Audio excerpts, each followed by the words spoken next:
আপনার আমার প্রাণের নবী দুল জাহানের বাদশা নবী তিনি বলে দিয়েছেন, তুমি যদি সবার আগে মসজিদে যেতে পারো গো, এবং সবার আগে যদি তুমি সবার পরে যদি মসজিদ থেকে বের হয়ে আসো, আল্লাহ রাব্বুল আলামিন খুশি হয়ে তোমার আমলনামায় প্রত্যেকটা কদমের বিনিময়ে 1 বছরের নফল ইবাদতের সওয়াব দেওয়া হবে। সুবহানাল্লাহ। মজা হয় নাই? আমি আপনাকে এক্সাম্পল স্বরূপ দিতে চাই বন্ধু। আপনার এই মসজিদ থেকে আপনার বাড়ি পৌঁছাইতে 50টা কদম লাগবে। কয়টা? 50টা কদম লাগবে। আপনার এই 50টা কদমের বিনিময়ে 50,000 বছরের ইবাদতের সওয়াব দেওয়া হবে, শুধুমাত্র সবার আগে আসা এবং সবার পরে বের হয়ে যাওয়ার কারণে। বলে হুজুর, এখানটার মধ্যে রহস্যটা কি? যেই ব্যক্তিটা সবার আগে আসে তার ঈমানটা টেকসই, এবং যেই ব্যক্তি সবার আগে মসজিদে যেতে চায়, পবিত্র কাজে নিজেকে ইনভলভ করতে চায়, আপনাকে ভুলে গেলে চলবে না, ওই মানুষটার মধ্যে তাকওয়া আছে, টেকসই তাকওয়া। কি আছে? প্রেমও আছে শক্ত, ভয় আছে অনেক বিকট। এই কারণে তার মধ্যে প্রতিযোগিতা চলে আসে, আমি সবার আগে মসজিদে যাব এবং সবার পরে আমি মসজিদ থেকে বের হব। জোরে জোরে কন্যা সুবহানাল্লাহ। আর একটু মহাব্বতে পড়ুন সুবহানাল্লাহ। বন্ধুরে আমার, মজাটা আপনাকে আগে নিতে হবে। আল্লাহ রাব্বুল আলামিন ডেকে ডেকে বলে, হাবিব আপনি আপনার উম্মতগুলোকে জানিয়ে দেন, আমি আল্লাহ কথা দিলাম তার ঈমান এবং তার তাকওয়ার কারণে আমি আল্লাহ তার আগে আসা এবং সবার পরে রিল্যাক্স মোডে ধীর স্থিরে মসজিদ থেকে বের হয়ে গেল, আমি তার নামাজ রোজা ইবাদত বন্দেগীর যত সওয়াব আছে সব সওয়াবের পরেও আমি মসজিদ থেকে যখন বের হয়ে তার বাড়ির দিকে রওনা দিবে, একটা কদম দিলে 1 বছরের ইবাদতের সওয়াব, 2টা কদম দিলে 2 বছরের ইবাদতের সওয়াব। তার মানে যেই ব্যক্তি যত দূর থেকে আসবে তার আমলের পাওয়ারটাও তত বড় হবে। তাহলে এই মসজিদে আসা যাওয়ার দরকার আছে না নাই? আরো জোরে বলেন। এই মসজিদে আসতে হলে, যাইতে হলে, যেমন আমার এলাকার মধ্যে বন্ধু, আমি একটা মসজিদ আল্লাহ আমাকে দিয়ে করাইছে, মাত্র 5 মাসে কমপ্লিট করেছি। কয় মাস?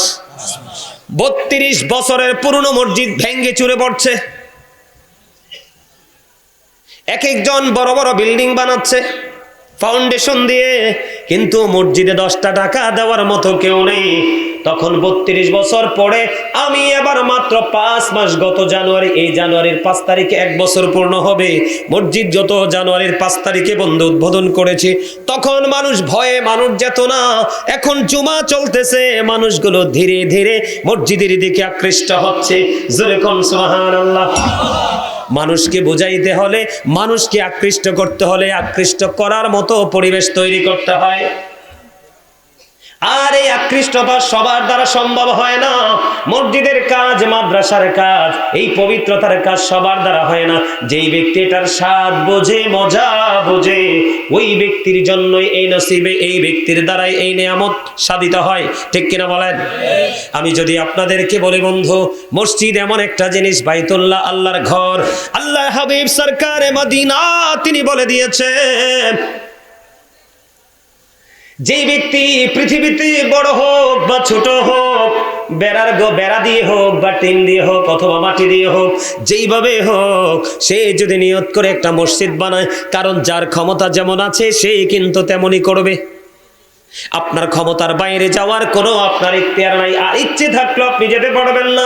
এই জন্য আপনার আমার প্রাণের নবী তিনি বলে দিয়েছেন, যেই ব্যক্তি বন্ধু পৃথিবীর বুকে ছোট হোক বড় হোক মসজিদ বানাবে, আল্লাহ রাব্বুল আলামিন ওই ব্যক্তির জন্য আল্লাহর কুদরতি ভাবে তিনি জান্নাতে ঘর বরাদ্দ রেখেছে। জোরে জোরে বলেন না সুবহানাল্লাহ। আর জোরে আপনি একটু মহব্বতে পড়ুন না সুবহানাল্লাহ। সোহান, আপনারা কিন্তু সবাই জান্নাতের মেহমান। এই আমার দিকে তাকান, আপনারা কিন্তু এখানে কিসের মেহমান? জান্নাতের বাগানের মেহমান। আপনারা সবাই এখানে জান্নাতের মেহমান। আল্লাহ রাব্বুল আলামিন জান্নাতের মেহমানদের জন্য খাবারের ব্যবস্থা রাখছে, এর মধ্যে একটা খাবার হলো সুবহানাল্লাহ। আর জোরে যেমন আপনি পৃথিবীতে দেহের প্রশান্তির জন্য কখনো চা খান, এটাও খাবার, কখনো কফি খান, সেটাও খাবার, খায় না? কখনো শরবত খান, এটাও খাবার, কখনো পানি খান, সেটাও, কখনো দুধ ভাত কখনো মাছ ভাত, কখনো গোস্ত ভাত, আছে না নাই? সবই খাবার। ঠিক তেমনি আপনার আমার প্রাণের নবী তিনি জানিয়ে দিয়েছেন জান্নাতের বাগানে যখন আসবা, জান্নাতের বাগান থেকে তোমরা ফল খেয়ে নিও। ইয়া রাসূলুল্লাহ, ইয়া হাবিবাল্লাহ, সেই ফলটা কি? আমার নবীজি জানিয়ে দিয়েছে ওই মসজিদ একটা জান্নাতের বাগান। এটা হলো চিরস্থায়ী বন্ধু, এটা ধ্বংস হবে না। কাল কিয়ামতের দিন যে ব্যক্তির প্রেম যত বেশি মসজিদের সাথে ছিল, ওই ব্যক্তিকে ছাড়া মসজিদও জান্নাতে যাবে না। এই যে আপনার পাশে মসজিদ, আবার পুনরায় নির্মাণ করতে হবে, কারণ বাংলাদেশে এখন এইরকম মসজিদ আর নাই। আছে? আপনারা দেখেন মজাটা কত। আল্লাহর হাবিব বলে দিয়েছেন বন্ধু, তোমরা যখন জান্নাতের বাগানে যাও, যেমন পৃথিবীর দেহের খাবার, কিসের খাবার? দেহের খাবার যেমন পৃথিবীতে বিভিন্ন কোয়ালিটির হয়, রুহের খাবারও আপনার আমার জন্য বিভিন্ন কোয়ালিটির। সুবহানাল্লাহ বললেন এটা এক কোয়ালিটির খাবার, আলহামদুলিল্লাহ বললেন এটা এক কোয়ালিটির খাবার, আল্লাহু আকবার বললেন এটাও খাবার, লা ইলাহা ইল্লাল্লাহ বললেন এটাও খাবার। ও বন্ধু, এই জন্য বলি সুবহানাল্লাহ যখন বলবেন মজা করে বলবেন, কারণ আপনারা জান্নাতি মেহমান। যেহেতু রাতের বেলা জান্নাতের বাগানে এসেছেন, এটা হলো আপনাদের রাতের ডিনার। সুবহানাল্লাহ বলে না? এটা আমার কথা নয়, এটা রাসূলের কথা, হাদিস শরীফের কথা বন্ধু। আল্লাহর হাবিব বলেছেন যে ব্যক্তি পৃথিবীর বুকে মসজিদ বানাবে, ওই ব্যক্তির জন্য আল্লাহ রাব্বুল আলামিন স্পেশাল জান্নাতে ঘর বরাদ্দ রেখেছে। জোরে জোরে কন্না সুবহানাল্লাহ। আল্লাহর হাবিব সরকারে মদিনা তিনি বলেছেন তুমি মসজিদে যতবার তুমি মসজিদে আসা যাওয়া করবে, মসজিদে তুমি যত বেশি আসা যাওয়া করবে, প্রত্যেকবারের বিনিময় তোমার জন্য আলাদা আলাদা করে মেহমানদারির ব্যবস্থা হবে। তুমি একবার গেলে একবার ব্যবস্থা হবে, দুইবার গেলে দুইবারের ব্যবস্থা হবে, তিনবার গেলে তিনবার ব্যবস্থা হবে, চারবার গেলে চারবার ব্যবস্থা হবে, পাঁচবার গেলে পাঁচবারের ব্যবস্থা হবে। জোরে জোরে বলুন না সুবহানাল্লাহ, আর জোরে বলুন সুবহানাল্লাহ। বন্ধুরে আমার, যেই ব্যক্তির অন্তরটা সব সময় আল্লাহর ঘর এই মসজিদ বাইতুল্লাহর সাথে যুক্ত থাকে, যেই ব্যক্তির অন্তর সব সময় মসজিদ নিয়ে ভাবে, যেই ব্যক্তির অন্তর সব সময় আল্লাহর ঘরের দিক প্রতি আকৃষ্ট থাকে, আল্লাহ রাব্বুল আলামিন এই বর্তমানে বাংলাদেশ থেকে, এই পৃথিবীর জমিন থেকে খেয়াল করবেন আলোচনা, এই পৃথিবীর জমিন থেকে সূর্যটা 9,13,00,000 মাইল দূরে, সূর্যের আলো পৃথিবীতে আসতে সময় লাগে 8 মিনিট 20 সেকেন্ড। প্রতি সেকেন্ডে 1,86,000 মাইল বেগে পৃথিবীর দিকে ছুটে আসে। ও বন্ধু, আল্লাহর হাবিব সরকারে মদিনা তিনি জানিয়ে দিয়েছে 7 শ্রেণীর মানুষকে আল্লাহ রাব্বুল আলামিন কাল হাসরের দিন আল্লাহর আরশের ছায়ার নিচে জায়গা করে দিবে। বন্ধুরে আমার, আরশের নিচে সেদিন আসমান থাকবে না, জমিন থাকবে না, ও বন্ধু পাহাড় থাকবে না, কোনো কিছু থাকবে না। আল্লাহ রাব্বুল আলামিন বলে দিয়েছেন ইদাস সামাউন ফাতারাত ওয়া ইদাল কাওয়াকিবু ইনতাহারাত ওয়া ইদাল বিহারু ফুজ্জিরাত। আল্লাহ রাব্বুল আলামিন জানিয়ে দিয়েছে কোরআন শরীফের 30 পারায় সূরা ইনফিতরের মধ্যে আল্লাহ বলেছেন আকাশটা ভেঙে চুরে যাবে, তারকাগুলো বিক্ষিপ্ত হয়ে পতিত হয়ে যাবে। ও বন্ধু, এত ভয়ঙ্কর হবে আমি আপনাদেরকে বুঝাইতে চাই। সূর্যটা 9,13,00,000 মাইল দূরে, সূর্যের আলো পৃথিবীতে আসতে সময় লাগে মাত্র 8 মিনিট 20 সেকেন্ড। প্রতি সেকেন্ডে 1,86,000 মাইল বেগে আসে। আমি আপনাদেরকে কি বুঝাই একটু খেয়াল করবেন। অনেক বেশি আবরণ ভেদ করে পৃথিবীর দিকে ছুটে আসে। আমরা সূর্যের তাপ সহ্য করতে পারি না। কাল হাসরের দিন মাত্র 1.5 হাত উপরে থাকবে সূর্যটা। রৌদ্রের তাপে, সূর্যের তাপে বন্ধু মানুষের ঘাম শরীর মোমের মতো গলতে থাকবে, ঘামতে থাকবে, দুর্গন্ধময় পরিবেশ হয়ে যাবে। আল্লাহর হাবিব জানিয়ে দিয়েছে, আল্লাহ রাব্বুল আলামিন বলেছেন হাবিব আপনি আপনার উম্মতগুলোকে, আমার বান্দাগুলোকে খবর আপনি জানিয়ে দেন। আমি আল্লাহ কথা দিলাম, ওই যেই যুবকটা, যেই বৃদ্ধটা, যেই বৃদ্ধাটা আল্লাহর ঘর, আমার ঘর বাইতুল্লাহর সাথে তার অন্তরটাকে লাগায় রাখছে, সব সময় বাইতুল্লাহ নিয়ে ভেবেছে, আমি আল্লাহ কাল হাসরের দিন আরশের ছায়ার নিচে জায়গা করে দিব। জোরে জোরে বলুন না সুবহানাল্লাহ। তাহলে মসজিদে আসা যাওয়া করলে লাভ না লস? মসজিদে কাজ করলে লাভ না লস? এটা আপনারা বুঝেননি? 10-এর লাঠি ওই আমি আপনাদেরকে বললাম বন্ধু, যেই ব্যক্তি সাহায্য পায় সেই ব্যক্তি সেই কাজ করে। কেউ অন্যায় করে সাহায্য পায়, এই জন্য সে অপরাধ করে। কেউ আল্লাহর পছন্দ মতো কাজ করে মজা পায়, এই জন্য সে এই ভালো কাজগুলো করে। ঠিক কিনা বলেন? যেমন আমি আপনাকে বলি, মজা যদি বলতে চাই বন্ধু, আমরা নামাজ মসজিদ বানাই কি জন্য? ইবাদতের জন্য, জিকিরের জন্য। মোট কথা হলো জিকির। জিকির মানে হলো স্মরণ। নামাজ তো আল্লাহর কি করা? কথা বলেন না কেন? নামাজও কিন্তু জিকির। আপনি ঘরেও কিন্তু নামাজ পড়তে পারেন।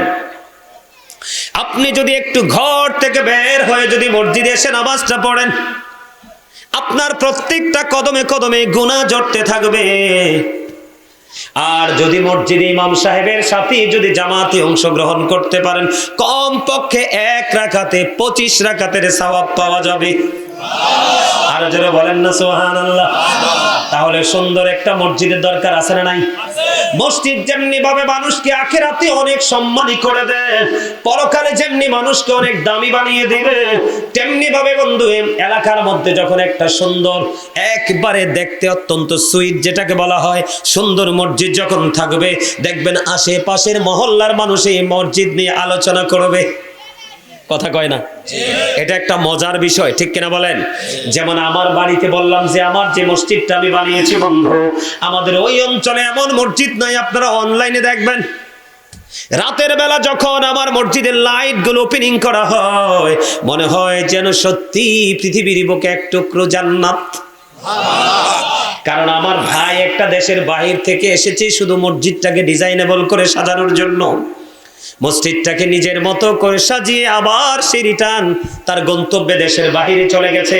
এবার দেখেন, আমার গ্রামের অনেক মানুষ আছে বন্ধু, একটা ইটও ধরে নাই, এক কোদাল মাটিও কাটে নাই। আরেকজন প্রবাস থেকে আল্লাহর কাছে নামাজ পড়ে পড়ে দোয়া করে, আল্লাহ আমার ভিসাটা লাগায়া দাও, আমি তোমার ঘর ওই বাইতুল্লাহর গোলাম হতে চাই। দেশে থেকে, বাড়ির আঙ্গিনা থেকে কাছেও আসে নাই। কি করে নাই? বাড়ির আঙ্গিনা থেকে বন্ধু কাছেও আসেনি। আরেকজন প্রবাস জীবন থেকে উড়াল মেরে এসেছে, মসজিদের কাজটা কমপ্লিট করে আবার চলে গেছে বন্ধু। জোরে জোরে কন্যা সুবহানাল্লাহ। এখন মসজিদ আমি আপনাদেরকে বলতেছি, স্বাদ কি? স্বাদ আমরা সবাই জানি মিষ্টি, মজা, মিষ্টি মিষ্টি, কিন্তু বন্ধু না খাইলে বোঝা যায় না কোন মিষ্টির কেমন স্বাদ। কথা বলে না? আপনি গুড় না খাইলে বুঝবেন না এটা কেমন স্বাদ। চিনি, সুগার না খাইলে আপনি বুঝবেন না এটা কেমন স্বাদ। দধি এক ধরনের স্বাদ, রসগোল্লা এক ধরনের স্বাদ, রসমালাই এক ধরনের স্বাদ। মিষ্টি বললেই হবে না, এটা বিভিন্ন কোয়ালিটির স্বাদ আছে। মসজিদ নির্মাণ করাতে একটা স্বাদ, এবং মসজিদের ভিতরে নামাজ পড়ার মধ্যে আর একটা স্বাদ। কথা বলে না? এবং মসজিদ কমপ্লিট হওয়ার পরে ভালো একজন যোগ্য দক্ষ একজন ইমাম এবং খতিবের পিছনে নামাজ পড়বো, ওটা হলো আরেকটা ব্যতিক্রম স্বাদ। বন্ধু আমি আপনাকে যদি একটু স্বাদ নিয়ে কথা বলি, ইমাম বুখারীর জীবনী থেকে বন্ধু তথ্য পেয়েছি, ইমাম বুখারীর জীবনী থেকে তথ্য পেয়েছি। আজকে আমি যেমন জুব্বা পড়েছি, এখানে অনেক আলেমরা জুব্বা পরে এসেছে। এই যে আমার ভাই এখানে জুব্বা পরে বসে আছে বন্ধু। ইমাম বুখারী নামাজ পড়তেছে, নামাজ পড়তে পড়তে পড়তে পড়তে বন্ধু নামাজ শেষ হয়ে গেল। এবার ওনার এক ছাত্রকে একটা ডাক দিয়ে বললেন, আমার জুব্বাটা একটু, আমার জামাটা একটু আলগি দিয়ে দেখো, জামাটার ভিতরে কি।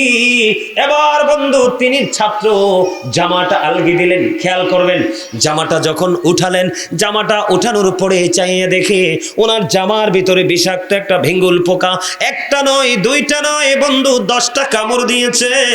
এবার ছাত্র দেখলেন ওস্তাদকে বিষাক্ত পোকা একটা দুইটা নয় 10টা কামড় দিয়েছে।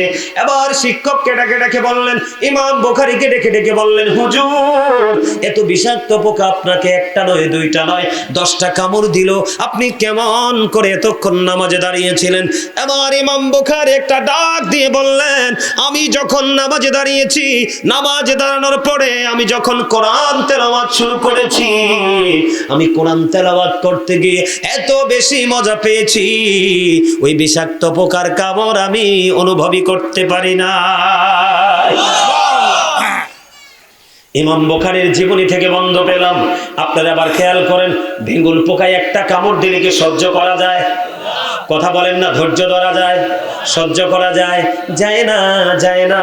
কিন্তু বন্ধু, ওই যে আমি বললাম স্বাদ এমন এক জিনিস, আপনি দেখবেন, আমি আপনাদেরকে এক্সাম্পল দেই, যখন আপনি নামাজে দাঁড়াবেন কত রকমের কথা আপনার মনে হবে। যখন কোনো মানুষ, যেমন ধরেন একটা সিনেমা দেখতে গিয়েছে বন্ধু, পাশের ঘরে আগুন লেগে পড়ে ছাই হয়ে যায়, চিৎকার চেঁচামেচি শোনা যায়, কিন্তু তিনি কি করতেছে না, তিনি বুঝতেছে না, অনুভব করতে পারতেছে না, কান্নার আওয়াজ ওনার কানের মধ্যে ঢুকতেছে না, কারণ ওনার অন্তরের কান ওই নোংরামির দিকে। আমার কথা আপনারা বুঝেননি? মজা। আর আমরা নামাজে গেলে কত দেশের কথা মনে পড়ে, কত চিন্তা আমাদের মাথায় আসে। এই চিন্তাগুলো মাথায় আসার কারণ হলো বন্ধু, ওই যে আমরা নামাজের স্বাদ পাচ্ছি না, নামাজ মজা করে পড়তে পারছি না। যেমন ধরেন কোরআন তেলাওয়াতের মধ্যে কোনো মনোযোগ নাই। ইমাম সাহেব যখন নামাজ পড়ায় বন্ধু, কত সুন্দর করে তেলাওয়াত করতে থাকে, আপনার আমার কিন্তু ভালো লাগে না শুনতে, কারণ আমার তো স্বাদ পাচ্ছি না এখানে, কারণ মনটা তো আমার উদাসীন। কথা বলেন না কেন? আমি যদি আপনাকে একটা কথা বলি বন্ধু, আপনার আমার জন্য বড় একটা নেয়ামত হলো একটা মসজিদ, আপনার আমার জন্য বড় একটা নাজাতের ফয়সালা হলো একটা মসজিদ। এই মসজিদ যদি বন্ধু 100 জনে মিলে বানায়, কাল হাসুরের দিন আল্লাহ রাসূলের হাদিস অনুযায়ী 100 জনের নামেই দলিল হবে। সুবহানাল্লাহ বলে না? সুবহানাল্লাহ। আপনার এখানে কিন্তু কোনো কারচুপি করার কোনো সুযোগ নাই। আপনার জায়গা কেনার পরে এখন আগে কিন্তু খারিজ করে হয়, কথা কয় না? খারিজ করলে এটা থেকে নখ ভিজাইতে পারেনি, মালিকানা দাবি করতে পারেনি। ঠিক তেমনি ভাবে আপনি যখন এই মসজিদে, আল্লাহর ঘর, এই জান্নাতের বাগান বাইতুল্লাহতে যখন আপনি সময় দিবেন, আপনার নামে খারিজকৃত হয়ে যাবে এই জান্নাত। ওই জান্নাত আপনাকে চিরস্থায়ী জান্নাত উপহার দিবে, যেই জান্নাতের মধ্যে বন্ধু কোনো প্রস্রাব হবে না, যেই জান্নাতের মধ্যে কোনো পায়খানা হবে না, যেই জান্নাতের মধ্যে কোনো মলমূত্র ত্যাগ করবে না, যেই জান্নাতের মধ্যে মানুষ কোনো নাক ঝাড়বে না। জোরে জোরে করুন সুবহানাল্লাহ। আর জোরে বলেন না। বন্ধুরে আমার, স্বাদ কেমন জিনিস, আমার দিকে তাকান, মজা কেমন জিনিস। আপনি যতক্ষণ না মজা পাবেন ততক্ষণ পর্যন্ত আপনার সফলতা অর্জন করা যাবে না। যেমন আমি আপনাদেরকে, এক ব্যক্তি এসে বলল, এক ব্যক্তি এসে বলল আল্লাহর হাবিবকে, ইয়া রাসূলুল্লাহ, ইয়া হাবিবাল্লাহ, নবী গো, কিয়ামত কখন হবে গো নবী? এবার আমার নবীজি ডাক দিয়ে বললেন, তুমি কিয়ামতের দিনের জন্য কি প্রস্তুতি নিয়েছো? ইয়া রাসূলুল্লাহ, ইয়া হাবিবাল্লাহ, নবী গো, আমি কিয়ামতের দিনের জন্য কোনো প্রস্তুতি নিতে পারিনি। ইয়া রাসূলুল্লাহ, আমি আমার আল্লাহ এবং আল্লাহর হাবিবকে ভালোবাসি। সঙ্গে সঙ্গে আমার নবী জানিয়ে দিলেন, তুমি যাকে ভালোবাসো তার সাথে তুমি থাকবা। এখন আপনি তো পাগল হয়ে যাবেন, কি কথা বলে না? আল্লাহ তো কোরআনে বলছে, মাইয়ুতির রাসূলা ফাকাদ আতাআল্লাহ। আল্লাহ বলেছেন, হি হো ওবিস দা অ্যাবস্টিল ওবিস আল্লাহ। যেই ব্যক্তি রাসূলের নির্দেশ মানলো সে যেন আল্লাহর নির্দেশ মানলো। আল্লাহ বলেছেন, কুল ইন কুনতুম তুহিব্বুনাল্লাহ ফাত্তাবিউনি ইউহিব্বুকুমুল্লাহু ওয়া ইয়াগফির লাকুম যুনুবাকুম ওয়াল্লাহু গফুরুর রহিম। আল্লাহ বলেছেন, সে বলুন, ইফ ইউ ডু লাভ আল্লাহ, যদি তোমরা আল্লাহকে ভালোবেসে থাকো, ফলো মি মুহাম্মদ সাল্লাল্লাহু আলাইহি ওয়াসাল্লাম, মুহাম্মদ সাল্লাল্লাহু আলাইহি সাল্লামের অনুগত হয়ে যাও, আল্লাহ উইল লাভ ইউ, আল্লাহ তোমাদেরকে ভালোবাসবে, এন্ড ফরগিভ ইউর সিনস, আল্লাহ তোমাদের জীবনের গুনাহগুলি maaf করে দেবে। আরো জোরে বলেন। এখন আপনার মধ্যে স্বাদ জাগলো, মজা পেয়ে গেছেন। নবীকে ভালোবাসলে কি পাওয়া যায়? নবীকে ভালোবাসলে কি পাওয়া যাবে? জান্নাত। সোজা হিসাব, আপনারা সাধারণ মানুষের তো গভীরে ঢোকার দরকার নাই। সোজা কথা হলো আপনি জান্নাত পেয়ে যাবেন। আপনার মধ্যে মজা ঢুকলো, আপনার মধ্যে একটা ইন্টারেস্ট শুরু হয়ে গেল, আপনার মধ্যে একটা ফিলিংস তৈরি হয়ে গেল। রাসূলকে ভালোবাসলে আল্লাহকে পাওয়া যায়। এখন রাসূল তো পৃথিবীর বুকে নাই, রাসূল তো পৃথিবী ছেড়ে চলে গেছে। রাসূলকে যদি দেখতে হয় আমরা স্বপ্ন যোগে দেখতে হবে। এখন কি করব? আল্লাহ রাব্বুল আলামিন বলে দিয়েছে, তোমরা টেনশন করো না, তোমরা টেনশন ফ্রি থাকো। ওই মদিনা পর্যন্ত আল্লাহ পাওয়ার স্টেশন হলো মদিনা। এই মদিনায় যাইতে হলে তোমাকে লোকাল স্টেশনে যেতে হবে। জোরে বলেন না সুবহানাল্লাহ। লোকাল স্টেশন কোনটা? আপনার মসজিদের খতিব সাহেব। কি বোঝেন নাই? আমার দিকে তাকান, আমি কি বলি মন দিয়ে শোনেন। আল্লাহ রাব্বুল আলামিন বলেছেন, join with my dear people, come to my paradise. আল্লাহ বলেছেন ফাদখুলি ফি ইবাদি ওয়াদখুলি জান্নাতি। আল্লাহ রাব্বুল আলামিন বলেছেন আমার প্রিয় লোকেদের সাথে যুক্ত হও আর আমার জান্নাতে চলে এসো। বলো হুজুর প্রিয় লোক বলতে আল্লাহ রাব্বুল আলামিন বলেছেন ইয়া আইয়ুহাল্লাযীনা আমানুত্তাকুল্লাহা ওয়াবতাগু ইলাইহি ওয়াসিলা। আল্লাহ বলেছেন হে ইমানদারগণ তোমরা আমাকে ভয় করো এবং আল্লাহ রাব্বুল আলামিনকে পাওয়ার জন্য উসিলা খোঁজো। হুজুর উসিলাটাকে আল্লাহ বলেছেন আইয়ুহাল্লাযীনা আমানুত্তাকুল্লাহা ওয়া কুনু মা'আস সাদিকিন। আল্লাহ রাব্বুল আলামিন বলেছেন তোমরা আমাকে ভয় করো, ঈমানদারেরা তোমরা আমাকে ভয় করো এবং সত্যবাদীদের অন্তর্ভুক্ত হয়ে যাও। সাদিকিনের ব্যাখ্যায় তাফসিরে রুহুল বায়ান, তাফসিরে মাযহারি, তাফসিরে কদরির মধ্যে এসেছে হক্কানি আলেম এবং হক্কানি আল্লাহর ওলিদেরকে বোঝানো হয়েছে। আরো জোরে কন্যা। আপনি একজন হক্কানি আলেমকে ভালোবাসলেন, রাসূলকে ভালোবাসলেন, আর রাসূলকে ভালোবাসলে ওটাই আল্লাহর ভালোবাসা হয়ে যায়। জোরে জোরে বলুন না সুবহানাল্লাহ। আর একটু মহব্বতে বলুন সুবহানাল্লাহ। বন্ধুরে আমার, তাহলে কি এটা যখন আপনার মধ্যে ফিলিংসটা আসবে, মজাটা যখন আপনি পাবেন, তখনই কিন্তু আপনি স্বপ্ন দেখতে থাকবেন, রাস্তা খুঁজতে থাকবেন, ঠিক কিনা বলেন? আমি আপনাদেরকে গুরুত্বপূর্ণ আর একটা মেসেজ দেব। বন্ধুরে আমার, মজা এমন একটা জিনিস,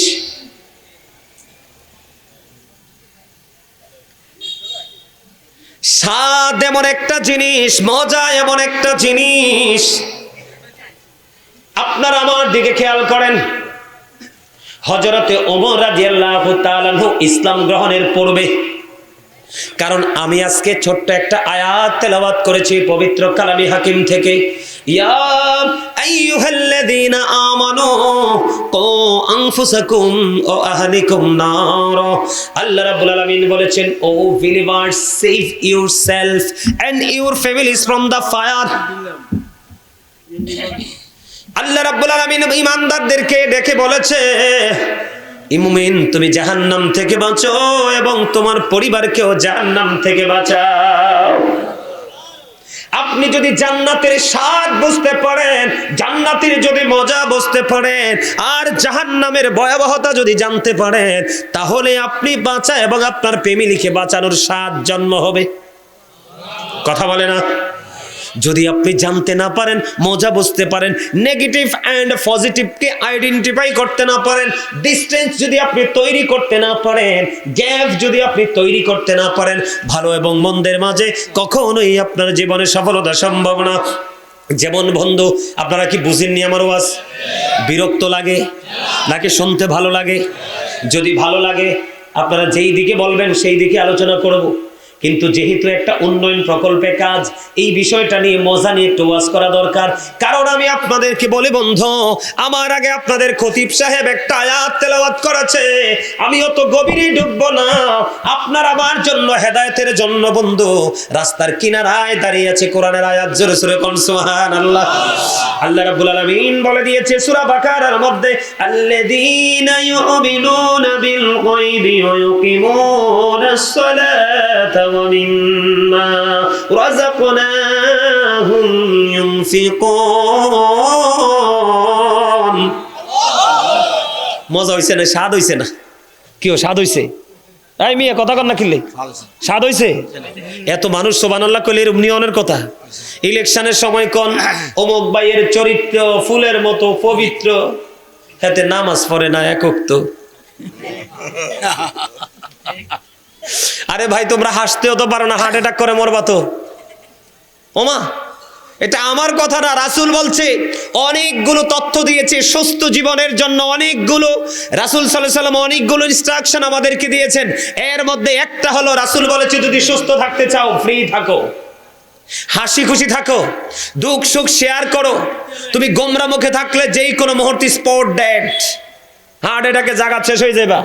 এই জন্য আমি তোমাদেরকে বলি হাসবা। আমি তো বলছি অমুক ভাইয়ের চরিত্র এই বেটা নামাজ পড়ে না একক তো। কথা কি ঠিক? মাত্র বাসি একটা জিলাফি অনেক সময় জোটেও না নসিবে। কথা কয় না কেন? কারণ জায়গার যেমন RSBSCS আছে, আছে না? আরে আছে কি না? জায়গার যেমন RSBSCS আছে, ঠিক তেমনিও নেতার কিন্তু RSBSCS ম্যান আছে। এটা হচ্ছে পেপার, এটা হচ্ছে ব্যান, মানুষ। এখন নাচার সময় কিন্তু যেটা থার্ড ক্লাস এটা বেশি নাচে, কিন্তু বিরানির সময় RSBSCS পর্যন্ত সীমাবদ্ধ, কিন্তু নাচা দর কম নাচেন না, ঠিক কিনা বলেন? এখানে নেচে যান, ওই নাচায় আপনার ভাগ কেউ নিতে পারবে। এক্সাম্পল দিলাম আর একটু মজা করার জন্য, আপনাদের মানসিকতাটাকে একটু অ্যাক্টিভ করার জন্য। আমার কেউ হাসক বা না হাসক, আমার এই চাচা একটা হাসি দিছে, তাও মুস্কি হাসি। রাসূলের যে সুন্নাহ মোতাবেক হাসা, এই হাসিটা আমার চাচাই দিছে, সুন্দর লাগছে, আলহামদুলিল্লাহ বলেন। আরে আরো জোরে আলহামদুলিল্লাহ। আমি না আপনাদেরকে বললাম চা, কফি, বিস্কিট, চানাচুর, বিরিয়ানি, দুধ ভাত, মাছ ভাত, গোস্ত ভাত সবই খাবার। এখানেও যা বলবেন তাই জিকির। এগুলো জান্নাতের মেহমানদের জন্য স্পেশাল খাবার। আরো জোরে সুবহানাল্লাহ, আরে আরো জোরে সুবহানাল্লাহ, আরো জোরে সুবহানাল্লাহ। বারবার জোরে বলতে বলি কেন জানেন? আওয়াজ যত উঁচু হবে শয়তান তত দূরে যাবে, আর শয়তান তত দূরে যাবে আপনি আমলের মজা তত বেশি পাবেন। যায় না কেউ কিন্তু মাটি কাটায় মজা পায়, কথা কয় না। আর একজন বৃক্ষরোপণে মজা পায়, আর একজন আছে নিশিরাইতে চুরি করে আনতে মজা পায়, কথা কয় না কেন? মজার কিন্তু কিছু কি আছে, ক্লাস আছে, আছে কিনা? আমি আপনাদেরকে বলি, আমার দিকে তাকান। আল্লাহ রাব্বুল আলামিন জবান দিছে, আসার সময় গাড়ি নিয়ে ঢুকা যায় না, দোকানে এত মানুষ, কিন্তু সেই তুলনায় মাহফিল ফাঁকা। যারা আজকে দোকানে দাঁড়িয়ে মাহফিলকে ফাঁকা করলো, দোকান ভরা মাহফিল ফাঁকা, আমি বলবো এটাই হলো একজন মুসলমানের জন্য সবচেয়ে বড় ধোঁকা। কি আরে ভাই, কিছু সময়ের জন্য আসতে পারেন না? কবরে যেতে হবে না? যাবেন যাবেন। আল্লাহ কয় ইন্নাল্লাহা সারিউল হিসাব, আল্লাহ is quick to take account. আল্লাহ বলেছেন ইন্না বাতুশা রাব্বিকা লাশাদীদ। আল্লাহ বলেছেন দ্য সিজিং অফ আল্লাহ ইজ ডিফিকাল্ট। আল্লাহ ধরবে খুব শক্তভাবে, হিসাবও নিবে। যাবেন কোথায়? লা ইয়ামুতু, people will not die that day. সেদিন মানুষ মরতে পারবে না। আল্লাহ বলেছেন ফিহা ওয়ালা ইয়াহইয়া, people will not be able to live that day. সেদিন মানুষ বাঁচতেও পারবে না। আল্লাহ বলেছেন ওমা হুম আনহা বিগাইবিন, people will not be able to escape that day. সেদিন মানুষ সেখান থেকে পালাতেও পারবে না। যাবেন কোথায়? ওই যে মাঝখান দিয়ে একটা আয়াত তেলাওয়াত করছিলাম, মনে আসেনি? ইদা সামাউ ফাতারাত ওয়া ইদাল কাওয়াকিবু তাযারাত ওয়া ইদাল বিহারু ফুজ্জিরাত ওয়া ইদাল কুবুরু বু'সিরাত আলিমাত নাফসুম মা কদ্দামাত ওয়া আখরাত। জোরে জোরে বলুন আল্লাহু আকবার। প্রথম তিনটা আয়াতের অর্থ বলে দিয়েছি, এবার বলবো আপনাকে আমাকে আপনাদেরকে অ্যালার্ট করার জন্য বন্ধু। আল্লাহ রাব্বুল আলামিন বলেছেন ওয়া ইদাল কুবুরু বু'সিরাত আলিমাত নাফসুম মা কদ্দামাত ওয়া আখরাত। জোরে জোরে বলুন না সুবহানাল্লাহ, জোরে বলেন আল্লাহু আকবার। আল্লাহ কি কয় জানেননি? কবরটা যখন ওপেন হয়ে যাবে, কি হয়ে যাবে? কবরটা আপনার আমার জীবনে কথা বলা যাবে না, কথা বলা যাবে না দাদা। এটা জান্নাতের বাগানে মহব্বতের কথা একটু পরে চা দোকানে যাইয়া কাছে ডাইকে নিতেছে সামনাকা, কথা শেষ হইতো না। এদিকে তাকান, আল্লাহ বলতেছে কবরটা যখন ওপেন হয়ে যাবে, কি হয়ে যাবে? আপনি, আমি, আমরা জীবনে কি কি করেছি আর কি করিনি সব আপনার আমার চোখের সামনেই থাকবে। লুকায়া দেওয়ার, লুকায়া রাখার কোনো সুযোগ যাইবেনটা কই? যাওয়ার কোনো রাস্তা আসেনি, কথা বলার আছে। এই জন্য আমি বলতে চাই আপনাদেরকে, যেটা বলতে চাইছিলাম, স্বাদ। এই আল্লাহ আপনাকে আমাকে ভোট, বাদাম, পান, সিগারেট, বিয়ের বাড়ির খাবার, আজকে মাহফিলে দেখছি কি ধুমসে খানা চলতেছে ঘরে, কথা কয় না কেন? হ্যাঁ, এ খানা পিনা বন্ধ করলে ইমানদার চিনতে পারবেন। ওমা কথা কয় না, হাসা কইছি না? খানা বন্ধ করলে সাচ্চা ইমানদার চিনতে পারবেন, সাচ্চা আশিকে রাসূল চিনতে পারবেন। হুজুর কি কম? দূর থেকে যারা আসে তাদের জন্য স্পেসিফিক ভাবে কিছু আয়োজন, ওই যে স্বাদ, কথা কন না কেন? আর জোরে। আল্লাহ রাব্বুল আলামিন আপনাকে আমাকে জবান দিছে আল্লাহর কাজে ব্যয় করার জন্য। আল্লাহ কয় ফাযকুরুনি আযকুরুকুম, আল্লাহ বলে remember me then I will remember you. তোমরা আমাকে স্মরণ করো, আমি তোমাদেরকে স্মরণ করব। জোরে জোরে কর না সুবহানাল্লাহ। আরে জোরে সুবহানাল্লাহ। সুবহানাল্লাহটাই মজা হয় না? সুবহানাল্লাহ ওয়ালহামদুলিল্লাহ লা ইলাহা ইল্লাল্লাহ, সুবহানাল্লাহ ওয়ালহামদুলিল্লাহ লা ইলাহা ইল্লাল্লাহ, লা ইলাহা ইল্লাল্লাহ, লা ইলাহা ইল্লাল্লাহ। আরশ কুরসি লৌহ কলম সৃষ্টি যাহার ওসিলা, আনি যে আল্লাহ খুশি হইয়া নাম রাখিলেন হাবিবুল্লাহ। সুবহানাল্লাহ আলহামদুলিল্লাহ লা ইলাহা ইল্লাল্লাহ, সুবহানাল্লাহ আলহামদুলিল্লাহ লা ইলাহা ইল্লাল্লাহ, লা ইলাহা ইল্লাল্লাহ, লা ইলাহা ইল্লাল্লাহ, লা ইলাহা ইল্লাল্লাহ মুহাম্মাদুর রাসূলুল্লাহ সাল্লাল্লাহু আলাইহি ওয়াসাল্লাম। আলহামদুলিল্লাহ বলেন আলহামদুলিল্লাহ। আর জোরে আলহামদুলিল্লাহ। ওই যে বলতে চেয়েছিলাম, দেহের যেমন 32 রকমের খাবার আছে, রুহেরও তেমন 32 রকমের খাবার আছে। যারা মুনাফিক তারা প্রতিদিন এক ধরনের খাবার জোগাড় করে, সেটা দেহের। আর মুমিন স্বাদ পেয়ে গেছে দেহের চাইতে, আত্মার বেশি, উপারের বাজার করতে মুমিন বেশি পছন্দ করে। এই জন্য 32 রকমের খাবার রুহেরও আছে। দুরূদ, জিকির, নামাজ, রোজা, হজ, যাকাত, দান, সাদকা, প্রেম, ভালোবাসা যদি আল্লাহর সন্তোষের জন্য হয়, সবগুলো আত্মার খোরাক। এগুলোর জন্য আপনি বেনিফিশিয়ারি হবেন ওই ফিউচারে গিয়ে, কবরের পরের জীবন। জোরে কোন সুবহানাল্লাহ। এই জন্য আমি সিদ্ধান্ত নিয়ে এসেছি আজকে স্বাদ বুঝাবো আপনাদেরকে, মজা কি। বন্ধুরে আমার, সারা দিন বন্ধু জিকির করলেও কেউ জিকির করে না। আর একটা মানুষ একটু সময় পেলে হৃদয় উজাড় করে জিকির করে, কারণ সে জিকিরের মজা পেয়ে গেছে। আমার আল্লাহ জানিয়ে দিয়েছে, হাবিব আপনি জানিয়ে দেন আমার বান্দাগুলো যখন আমার জিকির করার জন্য জিকিরের জলসার দিকে যখন হেঁটে হেঁটে আসে রে, আমি আল্লাহ কথা দিলাম আমি আবার ওই বান্দার দিকে দৌড়ে আসি। তার মানে আপনি আমি আল্লাহকে যত তাড়াতাড়ি পেতে চাই, আল্লাহ রাব্বুল আলামিন তার চাইতে দ্রুত গতিতে আপনার আপন হয়ে ধরা দেয়। জোরে কন্যা সুবহানাল্লাহ। বল হুজুর এটার প্রমাণ কি? আপনি যেই দিকে হাঁটবেন দেখবেন শুধু রহমত। কারণ কেউ ফর্মালিটি মেনটেন করেছে, আর কেউ অত্যন্ত সতর্কতার সাথে মালিকের প্রেমে যে স্বাদ নিয়ে করেছে। এই জন্য মালিক যেখানে আপনি যেখানে যাবেন সেখানে আপনার সাথে আছে। বুখারী শরীফের মধ্যে এসেছে হাদিস কানা, হযরত আবু হুরায়রা রাদিয়াল্লাহু তাআলা আনহু বলেছে, আমার আল্লাহ ডাক দিয়ে বলেছে, হাবিব আপনি আপনার উম্মতগুলোকে জানিয়ে দেন, আপনার উম্মতগুলো যখন একা একা আমি আল্লাহকে ডাকে, আমি আল্লাহ একা একা তারে ডাকি। অনেক লম্বা হাদিস, আমি সেই দিকে যাব না, অনেক মজার। এটা অনলাইন থেকে কালেক্ট করে নেবেন বন্ধু। জিকির নিয়ে অনেক লম্বা আলোচনা আছে। আমার আলোচনাটা আজকে ভিন্ন দিকে, প্রতিদিন এক ওয়াজ করা যায় না, কারণ সবগুলো মানুষকে একদিন করে বোঝাতে হবে। তখনই মানুষ বন্ধু সেন্সিবিলিটি সম্পূর্ণ পার্সন হিসেবে নিজেকে প্রিপেয়ার করতে পারবে। ঠিক কিনা বলেন? আমি আপনাকে বলতে চেয়েছিলাম বন্ধু, হযরত ওমর এখনো পর্যন্ত তিনি ইসলাম গ্রহণ করেনি। আপনার আমার প্রাণের নবীর গৌর দুশমন আবু সুফিয়ান ঘোষণা দিয়ে দিল। আমি আবার মজা বোঝাচ্ছি, মজা খেয়াল করবেন। আজকের আলোচনার মূল হেডলাইন কি? মজা, স্বাদ, মজা, টেস্ট।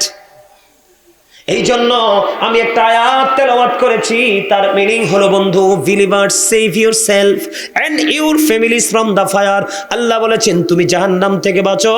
ইমানদারকে কোনো বেঈমান কাফের মুনাফিককে ডাক দেয়নি। আল্লাহ বলেছেন O believers save yourself and your families from the fire. আল্লাহ বলেছেন মুমিনকে ডেকে, মুমিন তুমি নিজে জাহান্নাম থেকে বাঁচো এবং তোমার পরিবারকেও বাঁচাও। আর জোরে সুবহানাল্লাহ, আর জোরে।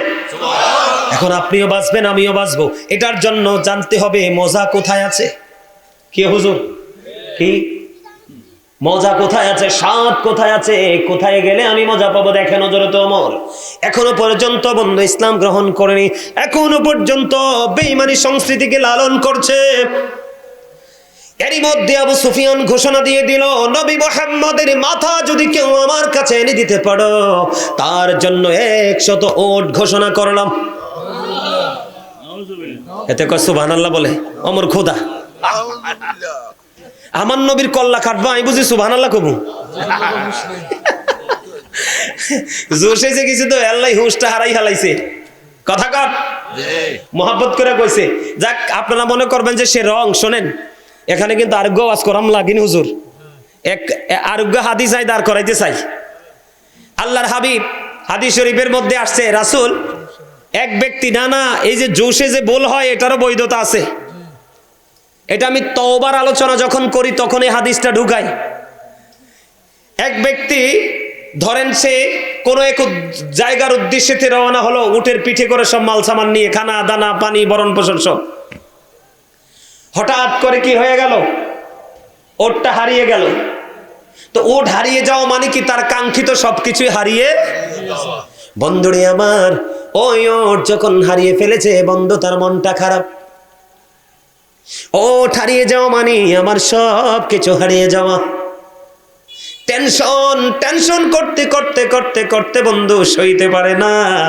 হাদিস শরীফের মধ্যে এসেছে টেনশনের মধ্য দিয়ে হঠাৎ করে আবার ওই মাল বোঝাই করা ওট তার কাছে এসে ধরা দিল।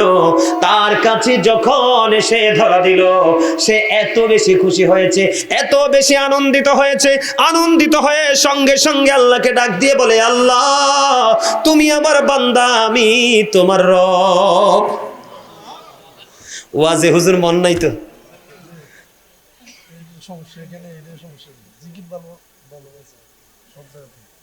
যদি আপনারা ওয়াজটা যদি বুঝতেন, মনোযোগটা যদি থাকতো, আপনাদের সুবহানাল্লাহ অথবা হাসি এত উঁচু হতো যেটা কল্পনা করা যেত না। আপনি বুঝতে পারছেন আমি কি বলছি? এই জন্য আমি প্রায় ওয়াজে বলি, ম্যাক্সিমাম ওয়াজে বলি, এটা কোনো শুটিং স্পট না, এটা হচ্ছে তাকওয়ার জায়গা, প্রেমের জায়গা, বাজার করার জায়গা। কে কি নিবেন বাজার থেকে? যার পাওয়ার যত বেশি সে তত বেশি বাজার নিতে পারবেন। আজকে কথা বলেন না কেন? কেউ আসছে আজকে সর্বোচ্চটা নিবে, উটের বাজারে যাবে, কেউ আসছে গরুর বাজারে যাবে, কেউ খাসির বাজারে যাবে, কেউ মাছের বাজারে যাবে, কেউ সবজির বাজারে যাবে, আবার কেউ এতটাই উদাসীন রাস্তার পাশে দাঁড়িয়ে দাঁড়িয়ে শুধু দেখা ছাড়া আর কিছুই। ঠিক মসজিদ, মাহফিল, নৌরানি জলসাগুলোতে এমন অবস্থা, এমন মুসল্লি থাকে।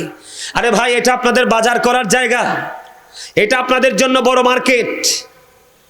কারণ এই মার্কেট থেকে মার্কেট করতে হলে, বাজার করতে হলে এডুকেশন স্কলার যারা তাদেরকে পেতে হয়। আপনি আমার কথা বোঝেন, লোকটা কি হয়ে গেল?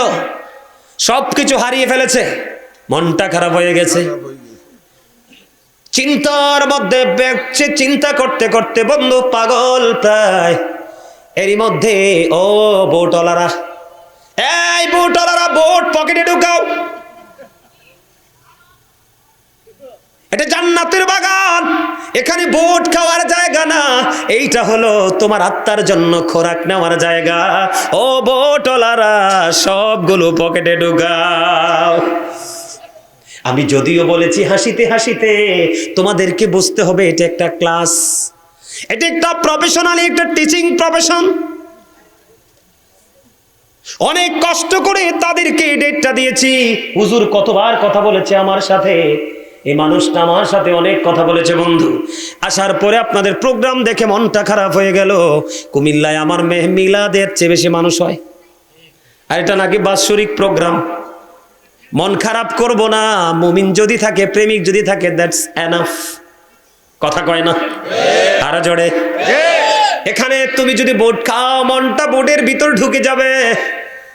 তুমি এখানে বোট খেতে পারবা না, তুমি খাবে জান্নাতি খাবার।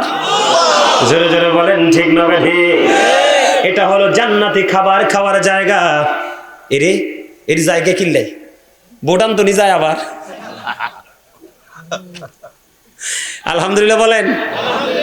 ওই যে ঝোশ আসছে এই দিক দিয়ে একটু, এবার এবার কি করলো, টেনশন করতে করতে করতে করতে এরই মধ্যে তিনি চাইয়া দেখলেন ওট আবার ফিরে এসেছে। ওট ফিরে পাওয়া মানে সব কিছু ফিরে পাওয়া। তিনি ওটটা দেখে এত বেশি খুশি হলেন, হারিয়ে যাওয়া সম্পদ ফিরে পেয়ে এত বেশি খুশি হলেন, সঙ্গে সঙ্গে আল্লাহকে একটা ডাক দিয়ে বললেন, আল্লাহ তুমি আমার বান্দা আর আমি হইলাম তোমার রব। জোরে বলেন আল্লাহু আকবার। জোশ আসলে ভুল হতেই পারে, এটা দোষের কিছু না। সুবহানাল্লাহ বলেন না আরে জোরে। বন্ধুরে আমার আলোচনাটা আমি করতে চাই, একটু ধীরস্থির ভাবে শোনেন। মজা, আবু সুফিয়ান ঘোষণা দিয়ে দিল, নবী মুহাম্মদের মাথা যদি আমাকে এনে দিতে পারো তাহলে 100 ওট তোমাকে পুরস্কার দেওয়া হবে। কেউ সাহস করে না, কারণ আবু তালেব তো আছে, আমির হামজা আছে, হযরতে আব্বাস রাদিয়াল্লাহু তাআলা আনহু আছে রে, হযরতে আলী আছে রে। কে কার এত বড় সাহস, কার এত বড় দূরদর্শিতা, এতগুলো মজওয়ান এত বড় বীর থাকতে কেমন করে নবী মুহাম্মদের দেহ থেকে মাথা আলাদা করে নিয়ে আসবো? কেউ রাজি হয় না। হঠাৎ করে বন্ধু হযরতে ওমর তরবারি হাতে নিয়ে দাঁড়িয়ে গেলেন, আমি নবী মুহাম্মদের মাথা আমি নিয়ে আসবো।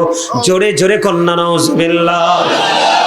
হযরত ওমর বীরত্বের সাথে এই কথাটা বললেন, উন্মুক্ত তরবারি নিয়ে আমার আপনার প্রাণের নবীর মাথা মোবারক দেহ থেকে আলাদা করে দিবে।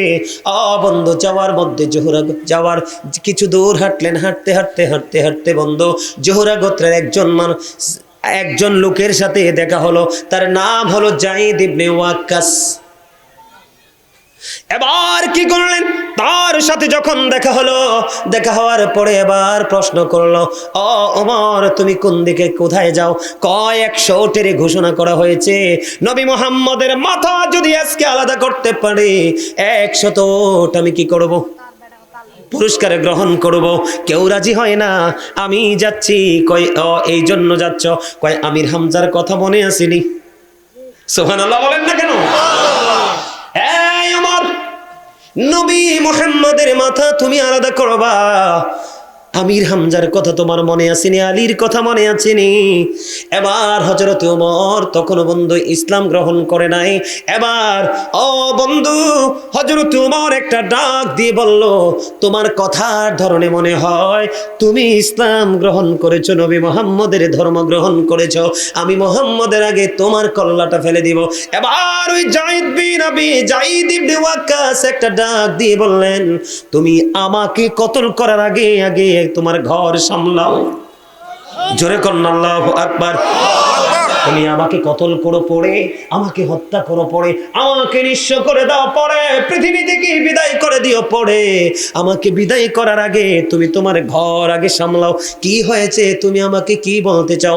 তোমার ভগ্নিপতি নবী মুহাম্মদের ধর্ম গ্রহণ করেছে। জোরে জোরে কন্না সুবহানাল্লাহ। এবার বন্ধু এই ওমর কি করলেন, তলোয়ার নিয়ে আমি রওনা দিয়েছিলাম নবী মুহাম্মদের কল্লা ফেলে দিব, কিন্তু আগে আমি আমার ঘরকে দেখে আসি। বন্ধু দৌড়ে চলে গেলেন নিজের বোনের বাড়িতে, যাইয়া শুনে মধুর সুরে কোরআন তেলাওয়াত করতেছে। ওই কোরআনের তেলাওয়াতের ধ্বনি শুনে বন্ধু হযরত ওমর সঙ্গে সঙ্গে বন্ধু ঘরের মধ্যে প্রবেশ করলো। করার পরে বললেন, তোমরা তখন কি তেলাওয়াত করেছো? না না না, কিছু তেলাওয়াত করিনি। আমি শুনেছি তুমি তেলাওয়াত করেছো। না না, তুমি তেলাওয়াত করেছো। বারবার বলেছে যে আমি শুনেছি তুমি তেলাওয়াত করেছো। বারবার বলেছে আমি শুনেছি তুমি তেলাওয়াত করেছো। না না, ওমরের বোন রাজি হয় না, ভগ্নিপতি রাজি হয় না, স্বীকার করে না। বন্ধু স্বীকার না করার কারণে তো প্রবল বেগে তাদেরকে প্রহার করা শুরু করলো। প্রহার যখন শুরু করলো বন্ধু, প্রহার করতে করতে করতে করতে কিতাব প্রমাণ করেছে বন্ধু, এমন ভাবে প্রহার শুরু করলো গো, প্রহার করতে করতে বন্ধু তাদের মুখ দিয়ে বন্ধু রক্ত বের হতে লাগলো, প্রবাহিত হতে লাগলো। তারপরে বন্ধু নবী মুহাম্মদের ইসলাম ত্যাগ করবে না। এখানে মজা পাইছি কি পাইছে না? আরো জোরে বলেন, এখানে মজা আছে না নাই? এবার বোন এবং ভগ্নিপতি একটা ডাক দিয়ে বলল, ভাইজান তুমি যদি মারতে মারতে মারতে মারতে মারতে মারতে যদি দেহ থেকে প্রাণ পাখি বের হয়ে যায়, তুমি যদি টুকরো টুকরো করে ফেলো, ক্ষত বিক্ষত করে ফেলো, আমার এই দেহ যদি অঙ্গ প্রত্যঙ্গ এক একটাকে যদি এক একটা জায়গায় ফেলে দাও, সব কিছু আলাদা করে দাও, আমি কোনোদিনও এই ধর্মের প্রেম আমি ছাড়তে পারবো না। জীবন দিয়ে দিব হাসি মুখে, জীবন কি কুরবানি করে দিব হাসি মুখে গো, তারপরেও প্রাণের নবীর ধর্মকে ত্যাগ করব না। হাজার চেষ্টা করলেন, অনেক প্রহার করলেন, ক্ষত বিক্ষত করে দিল দেহটা। ও বন্ধু, আজকে আসার সময় একটু দেখে এসেছি ঘটনাটা। বন্ধু, তাদের মুখ দিয়ে প্রবল বেগে রক্ত বের হচ্ছে রে, তারপরেও নবীর ধর্ম ত্যাগ করবে না, ইসলাম প্রিয় ধর্ম বিরোধা ছেড়ে দিবে না। এমন করতে করতে করতে করতে ওমর হাজার চেষ্টা করেও ভগ্নিপতিকে বোনকে কোনোভাবে বন্ধু রাজি করতে পারে না। সর্বশেষে ওমরের কলিজায়, ওমরের হৃদয়ে আল্লাহ রাব্বুল আলামিন নবী মুহাম্মদ এবং তার ধর্মের প্রতি প্রেম ঢুকাই দিল। জোরে কন্যা সুবহানাল্লাহ। এবার হযরত ওমর যেই তরবারে নিয়েছিলেন উঁচু করে তাক করে রেখেছে, আপনার আমার প্রাণের নবীর দেহ থেকে কল্লাটা ফেলে দিবে, কিন্তু সেই কল্লাটা, সেই তলোয়ারটা আস্তে করে করে নবীর কদম তলে রাখার চিন্তা ওমরের মনের মধ্যে ধীরে ধীরে ঢুকতেছে। আবার ওমরের মধ্যে বন্ধু কি হয়ে গেল, বোনকে একটা ডাক দিয়ে বলল, বোন আমি আসার আগে তোমার ঘরে প্রবেশ করার আগে যে মধুর সুর শুনেছি, মধুর বাণী শুনেছি রে, কেন জানি মনের অজান্তে এটা আমাকে, হৃদয়টাকে ধীরে ধীরে ধীরে ধীরে আমার হৃদয়টাকে, আমার মানসিকতাটাকে দুর্বল করে ফেলতেছে। আমার হৃদয়ের রাজ্যে না জানি কি অজানা প্রেমের উদয় হয়েছে। আমি তোমাকে বলি, তুমি একটু আমাকে একটু কি পড়েছিলে, কি আবৃত্তি করেছিলে, কি রিসাইট করেছিলে, তুমি একটু আমাকে শোনাও। এবার বন্ধু বোন আবার পুনরায় ওই ভাইকে, যেই ভাই এতক্ষণ প্রহার করেছে, যখন বলল তুমি আবার শোনাও, এবার আবার বন্ধু কোরআন তেলাওয়াত শুরু করে দিলেন। জোরে জোরে কন্যা সুবহানাল্লাহ। যখন কি করলেন, কোরআনের ধ্বনি তিনি দ্বিতীয়বার শুনলেন, একেবারে বন্ধু দুর্বল হয়ে গেল, ওমর পাগল হয়ে গেল। যেই তরবারি একটু আগে আমি হাতে নিয়েছিলাম, ওই আল্লাহর প্রিয় হাবিবুল্লাহর দেহ থেকে মাথাটা আলাদা করব, আর এখন থেকেই তলোয়ার নবী মুহাম্মদের দিকে যে চোখ তাক তুলে তাকাবে, তার গর্দান ফেলার জন্য প্রস্তুত করলাম।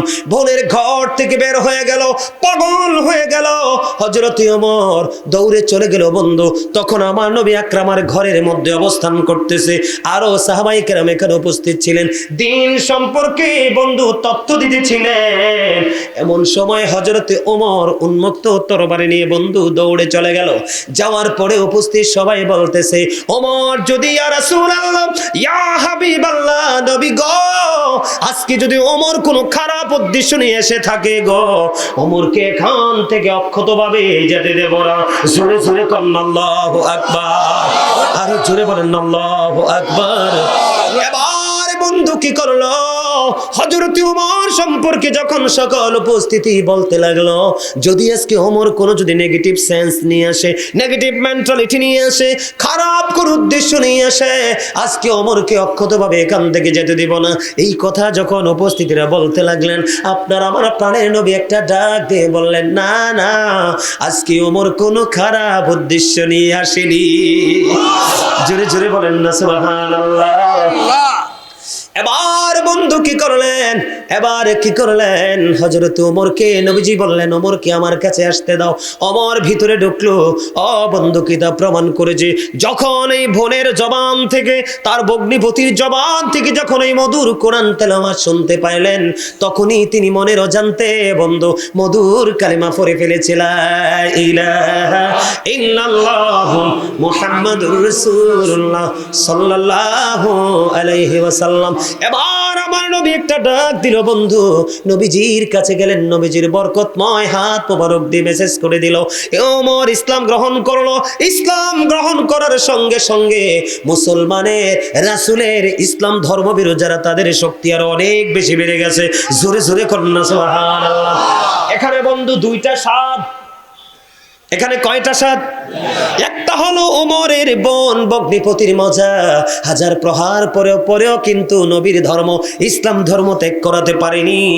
আরেকটা প্রেম হলো ওই যে হযরত ওমরের কলিজার মধ্যে কোরআনের ধ্বনির আওয়াজ তাকে এমন ভাবে বন্ধু দুর্বল করে ফেলেছে, এই সাত পেয়ে দৌড়ে চলে গেল নবী মুহাম্মদ রাসূলুল্লাহ সাল্লাল্লাহু আলাইহি ওয়াসাল্লামের কাছে গিয়ে বন্ধু ইসলাম ধর্ম গ্রহণ করলো। আর এই ওমর আমার নবীকে পাওয়ার জন্য আবু বকরের সাথে পর্যন্ত বন্ধু কম্পিটিশন করেছে। সাদ আমি আপনাদেরকে বুঝাইতেছি বন্ধু, জোরে জোরে বলেন না সুবহানাল্লাহ। বন্ধুরে আমার, যুদ্ধের ময়দানে যুদ্ধ শুরু হওয়ার আগে হযরতে ওমর আমার নবীজি বললেন, তোমরা কিছু অর্থ দান করো। কি করো? অর্থ দান করো। এবার হযরতে ওমর দেখেন প্রেম স্বাদ কেমন পেয়েছে ইসলামের প্রতি, রাসূলের প্রতি। ওমর এবার ডেকে ডেকে বললেন, আমার জীবনে কোনো মুহূর্তে আমি আবু বকরকে হারাতে পারিনি। আমার কাছে আজকে ভালো মাল আছে রে, আমার কাছে দৌলত আছে, আমি দৌলত গুলো ব্যয় করে দিব। রাসূল যেহেতু বলেছে যুদ্ধের কাজে ব্যয় করবে। বন্ধুরে আমার, ওই ওমরের মধ্যে কম্পিটিশন হলো, আবু বকরকে হারাবো। জীবনে কোনো দিন আমি আবু বকরকে হারাতে পারিনি। এবার কি করলো? ধীরে ধীরে ধীরে ধীরে ওমরের যে দৌলত ছিল সবগুলো নিয়ে রাসূলের কাছে চলে আসলো। আমার নবীজি ওমরকে একটা ডাক দিয়ে বললেন, রে ওমর, তোমার কাছে যে সম্পত্তি আছে তুমি কি পরিমাণ এনেছো? ইয়া রাসূলুল্লাহ, ইয়া হাবিবাল্লাহ, আমি আমার যা ছিল অর্ধেক নিয়ে এসেছি। ফ্যামিলি পরিবারের জন্য কি রেখে এসেছো? ইয়া রাসূলুল্লাহ, ফ্যামিলি পরিবারের জন্য আমি অর্ধেক রেখে এসেছি। এবার আবু বকর এগিয়ে আসলেন। আবু বকরকে নবীজি প্রশ্ন করলেন, ইয়া রাসূলুল্লাহ, ইয়া হাবিবাল্লাহ, নবী গো, প্রশ্ন করার পরে তুমি আবু বকর তুমি কি করেছো? এবার আবু বকর একটা ডাক দিয়ে বললেন, ইয়া রাসূলুল্লাহ, আমার কাছে যা ছিল আমি সব নিয়ে এসেছি। তোমার ফ্যামিলি পরিবারের জন্য কি রেখেছো? এবার আবু বকর একটা ডাক দিয়ে বললেন, ইয়া রাসূলুল্লাহ, ইয়া হাবিবাল্লাহ, নবী গো, আমি আমার ফ্যামিলি পরিবারের জন্য আল্লাহ এবং আল্লাহর হাবিবকে রেখে এসেছি। আরো জোরে বলেন না সুবহানাল্লাহ। বন্ধুরে আমার, ওমরের মধ্যে এত বেশি প্রেম ছিল, এত বেশি ভালোবাসা ছিল। একদিন আপনার আমার প্রাণের নবী বিচার করলেন, একজন হলো মুনাফিক নাম মার্কা মুসলমান, আর একজন হলো বেঈমান। দুজনের বিচার যখন করলেন আপনার আমার প্রাণের নবী, ওই বেঈমান বন্ধু মেনে নিয়েছে, কিন্তু মুনাফিক মার্কা মুসলমান মেনে নিতে পারেনি। তারপরে বললেন, ওই মুনাফিক মার্কা মুসলমান বললেন, এই মদিনায় আরেকজন আছে বিচারক, আমরা তার কাছে যাব। কয় সেটাকে? কয় ওমর। ওমরের কাছে দুজন মিলে গেলেন। যাওয়ার পরে ওই বেঈমান একটা ডাক দিয়ে বলল, ওমর, তোমাদের নবী মুহাম্মদ ফয়সালা দেওয়ার পরেও কি আর কারো ফয়সালা দেওয়ার সুযোগ থাকে? এবার ওমর একটা ডাক দিয়ে বললেন, আমার নবী কি ফয়সালা দিয়েছে? কয় হ, তোমার নবী ফয়সালা দিয়েছে রে ওমর, আমার দিকে ফয়সালাটা এসেছে। এবার ডাকটা দিতে দেরি, ওমর বলল, তোমরা একটু ওয়েটিং থাকো, তোমরা একটু বসো, আমি একটু আসি। ভিতরে গেলেন, উন্মুক্ত তরবারি নিয়ে আসলেন। তরবারি নিয়ে এসে বন্ধু বেঈমানের কল্লা ফালাই নাই, সঙ্গে সঙ্গে ওই নবীর দুশমন মুনাফিক মার্কা মুসলমানের কল্লাটা সঙ্গে সঙ্গে দেহ থেকে নামিয়ে দিয়েছেন। এমন সাথ, এমন প্রেম তার রাসূলের প্রতি ছিল রে। সে একটা ডাক দিয়ে বলল, আমার নবী রায় দিয়েছে, তুমি রায় মানতে পারো না, তোমার এই পৃথিবীতে বেঁচে থাকার কোনো অধিকার নাই, এই পৃথিবীতে বেঁচে থাকার কোনো অধিকার তোমার নাই, আমি ওমর তোমাকে বাঁচতে দিব না। সঙ্গে সঙ্গে বন্ধু ওই দেহ থেকে কল্লাটা নামাইয়ে দিল। আর ওই বেঈমান ওই ইসলামের প্রেম, ইসলামের স্বাদ, ইসলামের মজা বুঝলো। ওই বেঈমান ডেকে ডেকে বলে, নবী মুহাম্মদের কাছে গেলাম, ওখানেও ফয়সালা, যদিও মুসলমানের পক্ষের নবী। কথা বুঝে নেবেন। বেঈমান মনে মনে চিন্তা করে মুসলমানের পক্ষের নবী, কিন্তু তিনি ফয়সালা দিয়েছেন কার পক্ষে? একটা বেঈমানের পক্ষে। আবার ওমরের কাছে আসলাম, ওমরের কাছে আসার পরেও দেখলাম যে রায়টা আমার দিকে চলে আসলো। এতে বোঝা যায় ইসলামে এত মজা, ইসলামে এত স্বাদ। আমি আর আমার ধর্ম ছাড়া আমার ধর্মে থাকবো না, আমি আমার ধর্মটা ত্যাগ করে ফেললাম। সঙ্গে সঙ্গে বন্ধু ইসলাম ধর্ম গ্রহণ করে ফেলেছি। আমি আপনাদেরকে বুঝাইতে চাই স্বাদ কি জিনিস, প্রেম কি জিনিস, মজা কি জিনিস। আপনি যতক্ষণ মজা না বুঝবেন ততক্ষণ কোনো কাজে আপনি নিজেকে অ্যাক্টিভ করতে পারবেন না।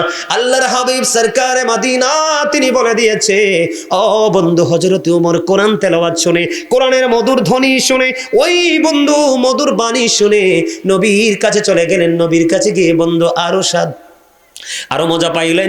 এখন আপনার আমার কোরআন তেলাওয়াত করার দরকার আছে না নাই? জিকির করার দরকার আছে না নাই? আল্লাহর হাবিব বলেছেন, কোন মুমিন যখন একজন মুমিন হওয়ার পরে সে পাশাপাশি কোরআন, নবীজি জানিয়ে দিয়েছে হাদিস শরীফের মধ্যে, ওই মুমিনটা হলো কমলা লেবুর মতো। আপনি ইমানদার, আপনি মুমিন, আপনি কোরআন তেলাওয়াত করছেন, বন্ধু আপনি কি? আপনি কিন্তু ইমানদার 100%, কিন্তু পাশাপাশি ইমানদার হওয়ার পরে আপনি কোরআন তেলাওয়াত করতেছেন। আল্লাহর হাবিব বলেছেন, ওই মানুষটা কমলা লেবুর মতো, এটার মধ্যে স্বাদও আছে, ঘ্রাণও আছে, ঈমানও আছে, আমলও আছে। এই কোরআনের প্রেমে পড়ে, রাসূল প্রেমে পড়ে মজা পেয়ে ওমর মুসলিম ধর্ম গ্রহণ করলো। বন্ধু, একজন মুমিন কিন্তু কোরআন তেলাওয়াত করে না, সে ইমানদার কিন্তু কোরআন তেলাওয়াত করে না। ও বন্ধু, ওই ব্যক্তিটা হলো খেজুরের মতো। হাদিস শরীফের মধ্যে এসেছে, খেজুরের স্বাদ আছে কিন্তু ঘ্রাণ নাই। কথা বলেন না কেন? আমি মুনাফিকের দিকে আর যাব না। তাহলে কি করতে হবে? হযরত ওমর যেমনি প্রেম লাগাইয়া স্বাদ পেয়ে মজা পেয়ে বন্ধু ইসলাম ধর্ম গ্রহণ করে ফেলেছে, আপনার আমার জীবনে গুনার কোনো শেষ নাই। কথা বলেন না কেন? আপনার আমার জীবনে অপরাধের কোনো শেষ আসেনি? আপনার আমার জীবনে অপরাধের কোনো শেষ নাই বন্ধু। আপনি আমাকে প্রশ্ন করেন, বলে হুজুর আমার জীবনে এত বেশি অন্যায় করেছি, এত বেশি অপরাধ করেছি, এখন আমি কি করব? আমাকে একটা রাস্তা দেখাইয়ে দেন। আপনি যদি মনে করেন অপরাধী, আপনি যদি নিজেকে মনে করেন অপরাধী, তাহলে মনে করব আপনার কলিজার মধ্যে আল্লাহ নবীর প্রেম ঢুকেছে। আপনি প্রেম ঢোকার পরে আপনি শান্তি পেয়েছেন, কারণ আমি আমার এই চক্ষু দুইটি আল্লাহর দরবারে দিয়ে আল্লাহকে রাখতে পারবো না, দাঁড়াতে পারবো না। আমার অপরাধ থেকে মুক্তি পেতে হবে।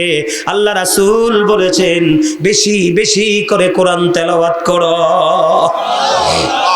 কি করো? বেশি বেশি করে কোরআন তেলাওয়াত করো, সহজেই তোমার গুনাহগুলো ধীরে ধীরে মুছতে থাকবে বন্ধু। এবং কোরআন তোমাকে সুপারিশ করবে, কোরআন তোমাকে জান্নাত পর্যন্ত পৌঁছে দেবে। তুমি যদি তোমার একটা সন্তানকে যদি কোরআনে হাফেজ বানাতে পারো, কাল হাসরের ময়দানে তোমার মা বাবাকে এমন এক নূরের মুকুট পরিয়ে দেওয়া হবে, যেটা সূর্যের কিরণের চাইতে আরো গ্লেজি হবে। জুড়ে জুড়ে বলুন না সুবহানাল্লাহ। বন্ধুরে আমার, কোরআন এমন একটা জিনিস, একজন আছে খুব ভালো করে তেলাওয়াত করতে পারে, ওই ব্যক্তির চাইতে একজন আছে ঠেকায় ঠেকায় পড়ে। আছে না নাই? ধাক্কা খেয়ে খেয়ে পড়ে, কষ্ট করে করে পড়ে, তারপরেও কোরআন তেলাওয়াত ছাড়ে না। আমার নবীজি বলছে তার জন্য ডাবল সওয়াব, কারণ সে পড়তে পারে না, তারপরেও চেষ্টা চালিয়ে যাচ্ছে, পড়ে যাচ্ছে। আপনি কোরআন তেলাওয়াত করবেন, আপনি একজন কোরআন তেলাওয়াত করতেছে আর একজন পারে না, ধৈর্য ধরে বসে বসে শুনতেছে। যিনি তেলাওয়াত করতেছেন ওনার চাইতে ডাবল সওয়াব দেওয়া হবে যিনি ধৈর্য ধরে কোরআন তেলাওয়াত শুনে। জোরে জোরে বলুন না সুবহানাল্লাহ। আমি আপনাদেরকে বুঝাইতে চাই, স্বাদ আগে বুঝতে হবে। কি বুঝতে হবে? আপনার ওই যে আমি আয়াতটা তেলাওয়াত করেছিলাম আপনাদের সামনে, মনে আসেনি? আল্লাযীনা ইউমিনুনা বিল গায়বি ওয়া ইউকিমুনাস সালাতা ওয়া মিম্মা রাযাকনাহুম ইউনফিকুন। আল্লাহ রাব্বুল আলামিন বন্ধু বলে দিয়েছে, আল্লাহ রাব্বুল আলামিন জানিয়ে দিয়েছে, সাবধানী ওরাই, মুমিন ওরাই, আল্লাহর প্রিয় বান্দা ওরাই হতে পারবে বন্ধু যারা অদৃশ্যে বিশ্বাস করে এবং সালাত কায়েম করে। সবচেয়ে বড় মজার জায়গা হলো অমিম্মা রাযাকনাহুম ইউনফিকুন। আল্লাহ রাব্বুল আলামিন বলে দিয়েছে, আল্লাহ যে আপনাকে আমাকে দৌলত দিয়েছে, মাল দিয়েছে, সম্পদ দিয়েছে, তা থেকে দান করে। সাবধানী কারা? ওরা যারা গায়েবের কে বিশ্বাস করে এবং সালাত।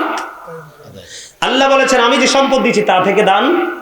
এখন আপনারা কি দান করেন না? নাকি করেন না? করবেন না? এ মসজিদের জন্য করবেন নি?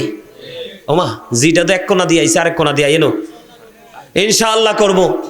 কে কে করবেন হাত তোলেন। ডরাইতেছে। আমি কি কমু যে আপনার বিবির কানের ধুল বেচা দেন? আমি কি বলবো যে আপনার ঘরে যেই মূল্যবান সোনা আছে বা সম্পদ আছে ওটা বিক্রি করে দেন? আমি কি সেটা বলবো? তা হাত তুলতে ভয় কিসের? এই আজকে জান্নাতের বাগানের চারপাশে রহমতের ফেরেশতারা ঘেরাও করে ফেলেছে। আমার দিকে তাকান, আমি কি বলি শোনেন। বুখারী শরীফের মধ্যে আসছে একটা হাদিস, অত্যন্ত চমৎকার। আপনারা তখনই বুঝবেন যে আসলে আমাদের জীবনে কম বেশি দান করার দরকার আছে না নাই। আমাদের এখন পেয়ারা গাছে পেয়ারা কিন্তু ইনটেক দেখা যায়, কিন্তু ভিতরে ফোকা। কথা কয় না? গাছে দেখবেন ইনটেক বড়ুই কত সুন্দর পেকে আছে, কিন্তু বড়ুর মধ্যে কি পাকাইয়া মন মতো করে খাওয়ার। গত বছর দেখছি আমার বাবা কাঁঠাল কিনে আনছে বাজার থেকে, কাঁঠালের কোষের মধ্যেও পোকা আছে না নাই? সব জিনিস এখন, আগে আমরা বাংলা কলা চাম্পা কলা গাছ থেকে পাইরা খাইছি, এখন আপনারা দেখছেন কিনা জানেন, আমি পাইছি কলার মধ্যেও দেখা যায় যে পোকা কি করে। আপনারা পাইছেন কিনা জানি না, আপনারা দেখবেন কলার মধ্যে কি আছে, পোকা আছে। এটার কারণ কি জানেন? গত বছর দেখছেননি অগ্রহণ মাসে ধান কাইটা মানুষ ঘরে উঠাবে, এই সময় দেখছেননি বৃষ্টি এসে সব। কয়দিন আগেও তো বৃষ্টি হয়েছে, এই সময় কি বৃষ্টি হওয়ার কথা? আপনারা মুরব্বী চাচারা বলেন, এই গত কয়দিন আগে যে বৃষ্টিটা হয়েছে ওই সময় কি বৃষ্টি হওয়ার কথা? এই সময় চর অঞ্চলে মাঠে আপনার শাক সবজিতে ভরপুর থাকে। গরুও তো এই সময় কপি খায় নাই। আমি ছোট থাকতে দেখছি গরুও কপি খায় নাই, আর এখন আমরা মানুষই খাইতে পাই না। কেন? জমিনের ফসল নষ্ট হয়ে যাচ্ছে। হচ্ছে কি হচ্ছে না? এই জন্য আমাদের সবকিছু কি হয়ে যাচ্ছে, আর আমাদের কাছে খাবার পর্যন্ত থাকলেও আমরা খেতে পারতেছি না। তার কারণ হচ্ছে একদিকে জমিনে ফসল নষ্ট হচ্ছে, আর জমিনে ফসল যদি নষ্ট না হয় আপনি আমি নিজেকে নষ্ট করে ফেলছি। যেমন ডায়াবেটিস রোগ বডিতে ঢুকে গেছে, আপনি আমি চাইলেও কিন্তু কি করতে পারি না, আপনি আমি চাইলেও কি করতে পারি না। সামনে খাবার থাকলেও আমরা খাইতে পারি না। পারি? কথা বলে না, পারি? আমাদেরকে দেখান বন্ধ। এক পথচারী, হ্যাঁ বুখারী শরীফের মধ্যে এসেছে হাদিস খানা, এক পথচারী এক বিশাল পাহাড়ের উপর দিয়ে হাঁটে। বন্ধু, হাঁটতে হাঁটতে হাঁটতে হাঁটতে তিনি কোন গন্তব্যের দিকে যাচ্ছে হাদিস শরীফের মধ্যে এসেছে, আপনারা খেয়াল করবেন। হাঁটতে হাঁটতে হাঁটতে হাঁটতে সামনের দিকে যায়, হঠাৎ করে বন্ধু পথিমধ্যে গায়েব থেকে একটা আওয়াজ আসলো, অমুকের জমিনে পানি দাও।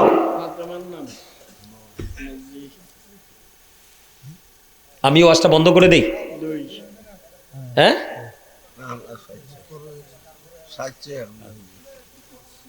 আপনার এখানে যারা বসছে ওরা দিবে তো। আমার মনে হয় আমার চেয়ে বেশি তার আপনাদের কারোরই নাই। আপনি আজকে মাহফিল করে ঘরে ঘুমাবেন, আর আমি প্রত্যেক দিন ডিউটি করতে হবে, কিন্তু আমার মধ্যে কোনো তাড়াহুড়া নাই, আমার মধ্যে কোনো টেনশন নাই। আপনারা কোন তাড়াহুড়া করতেছেন এটা বুঝতেছেন? বেয়াদবি তো। কথাগুলো কোরআন এবং হাদিসের। আমার মন কথা একটা কথা বলছি আমি এখানে, যে আমি এটা করেছি, আমি ওটা করেছি, আমার এই ক্রেডিট আছে, আমার এই গুণ আছে, এটা একবার বলছি? আপনার দুইটা লাগবে। কটা লাগবে? মানুষগুলোকে আগে মজা বুঝাইতে হবে, এটার স্বাদ কত, মজা কত। তখন ডোল থেকে বস্তা ভরা ধান এনে মসজিদে দিয়ে দিবে। আমি যখন মসজিদ করছি আমি চিনিও না জানিও না, আমি আমার জায়গায় আমার গ্রামে চলে গেছি রে ভাই মানুষ, তো চলে যেয়ে ফোন দিছি, আমি হঠাৎ করে ফোন রিসিভ করছি, বুঝছেন? ফোন রিসিভ করার পরে বলতেছে, হুজুর আপনি একটা মসজিদ করতেছেন, আমি জানতে পেরেছি আপনার মসজিদে কিছু টাকা দিব। আপনি কোথায়? আমি তো অমুক জায়গায়। কিছু টাকা দিব কার কাছে? আমি আপনি এত দূরে চলে গেছেন, তা আমার একটা কাকা আছে, আমি কই কাকার কাছে দিয়ে আসেন। ওই যে মজা বুঝছে, আমি কে, আমার বাড়ি কই, ঘর কই, সেটা ওনার দেখার বিষয়। ওনার দেখার বিষয় হলো মসজিদ হচ্ছে, মসজিদে আমার 2 টাকা লাগাইতে হবে। ওনার মিশন হচ্ছে ওইটা। কি? আমার বাড়ি কই, ঘর কই, আপনার মসজিদে আমার হক আছে, আমার মসজিদে আপনার হক আছে। পৃথিবীর প্রত্যেকটা মসজিদ প্রত্যেকটা মুসলমানের জন্য ওপেনিং। যদি কোনো মুসল্লি বলে যে আমার মসজিদে অমুক গ্রামের মানুষ নামাজ পড়তে পারবে না, এই মসজিদে নামাজ হবে না, তাইলে আপনারটা তো আমার হক, আমারটা তো আপনার হক। বুঝতে পারছেন? শুধু বুঝেন আমরা শক্ত হওয়ার কারণে আমাদের উপরে কত গজব, আর ওই পাহাড়ে যে পথ চলতেছে ওই ব্যক্তি দৃশ্য দেখেছে কত বোঝার জিনিস। এগুলো আজকের জন্য বলছি না, চিরজীবনের জন্য শিক্ষা হিসাবে রাখবেন। বন্ধু, পথচারী পাহাড়ের চূড়া দিয়ে হাঁটছে, হাঁটতে হাঁটতে হাঁটতে হাঁটতে হঠাৎ তিনি গায়েব থেকে আওয়াজ আসলো, অমুকের জমিনে পানি দাও। পথচারী হঠাৎ করে দাঁড়িয়ে গেলেন। দাঁড়িয়ে যাওয়ার পরে এবার তিনি দেখতে পাইলেন বন্ধু এক আশ্চর্য ধরনের বৃষ্টি। বৃষ্টিটা নির্দিষ্ট একটা সীমার মধ্যে পড়তেছে, ওখান থেকে বৃষ্টির পানিটা নির্দিষ্ট একটা জায়গা দিয়ে নিচে নালার দিকে চলে যাচ্ছে। নালার দিকে যখন বন্ধু পানিটা চলে যাচ্ছে, যিনি ওই পথচারী তিনি আশ্চর্য হয়ে গেলেন। কি আশ্চর্য ধরনের প্রেমের খবর! হঠাৎ করে শুনতে পেলাম গায়েব থেকে একটা আওয়াজ আসলো, অমুকের জমিনে পানি দাও। আর তৎক্ষণাৎ কালো মেঘ জমলো, বৃষ্টি শুরু হলো। আমাদের বাংলাদেশে যখন বৃষ্টি আসে পানিটা বিভিন্ন দিকে ছড়িয়ে ছিটিয়ে যায়, কিন্তু ওই বৃষ্টির পানিটা বন্ধু সুন্দর করে একটা নালা দিয়ে নিচের দিকে চলে গেল। ওই পথচারীর কাছে প্রেমটা একটু রহস্যময় মনে হলো। উনি কি করলেন, উনি বন্ধু অন্যদিকে কোনো দিকে না গিয়ে ওই পানির নালার সাথে সাথে তিনি নিচের দিকে চলতে শুরু করলেন। চলতে চলতে চলতে চলতে নিচের দিকে যাইয়া দেখলেন ওই পানিটা একটা গর্তের মধ্যে বন্ধু জমা হচ্ছে। আর একজন ব্যক্তি তিনি কি করছে, বেলচা দিয়া পানিটা উঠাইয়া উঠাইয়া ওনার ওই জমিনের মধ্যে দিচ্ছে। এবার বন্ধু ওই পথচারী ডাক দিয়ে জিজ্ঞেস করলো, বন্ধু আমার একটা জিনিস জানার আছে। কয় বলো, কি জানবে? কয় আমার জানতে বড় মনে চায়, তোমার নামটা কি? হাদিস শরীফের মধ্যে আমি নামটা পাই না বন্ধু, এই জন্য নামটা বলতে পারিনি। ওই পথচারী যখন প্রশ্ন করলো, উনি বললেন আমার নাম অমুক। আপনার জীবনে কি এমন আমল করেছেন, আপনার জীবনে কি এমন তাকওয়া আছে, আপনার জীবনে কি এমন স্বাদ পেয়েছেন আমল করে, ওই স্বাদের কারণে আজকে আমি এটা দৃশ্যটা দেখতে পেলাম। এবার ওই ব্যক্তি যিনি পানি জমিনে উঠায়, জমিনের মধ্যে উঠাইয়া দিচ্ছে, এবার তিনি ডাক দিয়ে বললেন, আপনি যে জমিনের মধ্যে আমাকে পানি পানি উঠিয়ে দিতে দেখতে পাচ্ছেন, এই জমিনটার মধ্যে যখন ফসল হয়, আমার এই জমিনের মধ্যে যখন ফসল হয় রে, আমি 3 ভাগে ভাগ করি ফসলটাকে। একটা ভাগ আমি, প্রথম ভাগ আমি আল্লাহর সন্তুষ্টির জন্য খরচ করে দেই, আর দ্বিতীয় ভাগটা আমি আমার ফ্যামিলি পরিবারের জন্য জমা করে রাখি, আর তৃতীয় ভাগটা আমি আবার পুনরায় আগামী বছর বীজ বপনের জন্য রেখে দেই।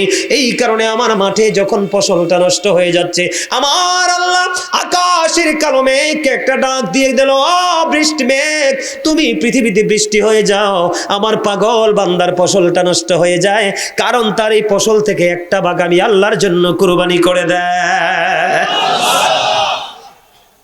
আর আপনি আমি আর আপনার আমার জীবনের ফসল বন্ধু হওয়ার পরেও বলি ভাই ভালো হয় নাই। সারা গ্রামের মানুষ দেখছে অমুকের খেতে এত বেশি আলু হয়েছে, ওরে প্রশ্ন করার পরে বলে বাইরে তোমরা দেখছো আসলে ভালো হয় নাই। তা আপনি বলেন এই ক্ষেতের আলু পচবে না তো কার ক্ষেতের আলু পচবে? ধান মাঠে সোনালি ধান নাচতেছে বন্ধু। আপনার কথা ছিল ওই যে বন্ধু বৃষ্টির পানিতে যদি ফসল আপনি তৈরি করেন, ওই ফসলের ওসর আদায় করা। কথা বলে না কেন? বৃষ্টির পানি দিয়ে যদি আপনি বন্ধু ফসল উৎপাদন করেন, ওই ফসল থেকে দান করার ওসর আদায় করার একটা সিস্টেম। আর সেচের পানি দ্বারা যদি আপনি ফসল তৈরি করেন, তাহলে ওটা থেকে আল্লাহর পথে কুরবানি করার সিস্টেম আর একটা। আপনি যদি বৃষ্টির পানি দিয়ে করেন কোনো খরচ নেই, তখন আপনি 10 ভাগের 1 ভাগ আল্লাহর জন্য কুরবানি করে দেন। আর আপনি যখন সেচের পানি দিয়ে করেন, কৃত্রিম ভাবে পানি উঠায় যখন ফসল তৈরি করেন, তখন আপনি 20 ভাগের 1 ভাগ দিয়ে দেন। আপনি খেয়াল করেন ইসলাম কত মজার, ইসলাম কত শান্তির, ইসলাম কত স্বাদের। আমার আল্লাহ জানে আমার বান্দা পানিটা পর্যন্ত কিনা, আমি তাকে দুনিয়া তো বাঁচাই দিলাম, আবার উপরে আসার পরেও যেন সে অ্যারেস্ট হইতে না হয়, আমি ওই ব্যবস্থাও করে দিলাম। তুমি যেহেতু কষ্ট করে পানি কিনে ফসলটা তুমি কি করলা? ফসলটা ফলাইলা। এই জন্য আল্লাহ রাব্বুল আলামিন আল্লাহর হাবিব জানিয়ে দিয়েছে 20 ভাগের 1 ভাগ দাও। যেমন একটা এক্সাম্পল, 20 মণ ধান থেকে 1 মণ ধান আল্লাহর জন্য দিয়ে দেন, আপনার এই মাঠের ফসল কেউ কোনোদিন নষ্ট করতে পারবে না। ঠিক কিনা বলেন? আর যদি বৃষ্টির পানি দিয়ে যদি ফসল হয়, আপনার এখানে কিন্তু কি নাই, কোনো খরচ নাই। এই জন্য আপনি 10 ভাগের 1 ভাগ দিয়ে দেন। জোরে জোরে কন্যা সুবহানাল্লাহ। বন্ধু আজকের মানুষগুলো দিতে চায় না। আমার গ্রামে যখন আমি মসজিদ করেছি, এক একটা মানুষের এক একটা বন্ধু বিল্ডিং, কত সুন্দর সুন্দর, কত উঁচা উঁচা কথা বলে, অত বড় বড় কথা বলে, কিন্তু মসজিদে 1 টাকাও দেয় নাই। কারণ আমার আল্লাহ তাকে ওই মসজিদের জন্য আল্লাহ তাকে কবুল করে না। অনেক মানুষ আছে, আবার অনেকেই বন্ধু 2-4 টাকা করে দিয়েছে। আমি আপনাদেরকে বলি, আব্দুল্লাহ ইবনে মাসউদ রাদিয়াল্লাহু তাআলা আনহু থেকে হাদিস বর্ণিত, আপনার আমার প্রাণের নবী সাহাবায়ে কেরামকে প্রশ্ন করলেন, তোমাদের মধ্যে এমন কি কেউ আছো রে নিজের সম্পদের চাইতে বেশি অন্যের সম্পদ পছন্দ করো? ইয়া রাসূলুল্লাহ, ইয়া হাবিবাল্লাহ, নবী গো, আমাদের মধ্যে এমন কেউ নাই গো যে নিজের সম্পদের চাইতে ওয়ারিসের সম্পদ বেশি পছন্দ করে। এবার আমার নবীজি একটা ডাক দিয়ে বললেন, তোমরা ইন্তেকাল করার আগে আল্লাহর সন্তুষ্টির জন্য যা দান করে যাও ওই সবগুলো হলো তোমার সম্পদ, আর যা তুমি পৃথিবীতে মৃত্যুবরণ করার পরেও রেখে যাও এই সবগুলো হলো তোমার ওয়ারিসের সম্পদ। বুঝতে পারছেন নি কিছু? কি বুঝতে পারছেন? আপনার জীবনে যা দান করে গেলেন এগুলাই মূলত আপনার সম্পদ। কারণ হলো একটা মানুষ যখন ইন্তেকাল করে, একটা মানুষ যখন মারা যায়, ও বন্ধু, তখন তার আর কোনো জাহিরি ক্ষমতা থাকে না। আধ্যাত্মিক ক্ষমতা দিয়ে আপনি পৃথিবী থেকে কোনো কিছু নিতে পারবেন না। জাহিরি ক্ষমতা জাহিরিভাবে কাজে লাগানো যায়, বাতিনি ক্ষমতা বাতিনিভাবে কাজে লাগানো যায়। আপনি যখন চলে যাবেন, সোনা গয়না বাড়ি গাড়ি টাকা পয়সা সব কিছু বন্ধু আপনি রেখে গেলেন, এগুলো যদিও আপনার জমানো সম্পদ, যদিও বন্ধু এগুলো আপনার উপার্জিত সম্পদ, আল্লাহর হাবিব বলেছে এগুলোতে তোমার আর কোনো মালিকানা নাই। তোমার ছেলেটা দিয়ে মদ খেতে পারে, জুয়া খেলতে পারে। ও বন্ধু, আমি আপনাকে বলি, সন্তানকে বড়লোক বানায় যাওয়ার চিন্তা করিয়েন না, সন্তানকে সুশিক্ষায় শিক্ষিত করে যাওয়ার চেষ্টা করবেন। কারণ সুশিক্ষার চাইতে, ন্যায় পরায়ণতার চাইতে, আদবের চাইতে উত্তম সম্পদ কোনো পিতা মাতা তার সন্তানকে দিতে পারে না।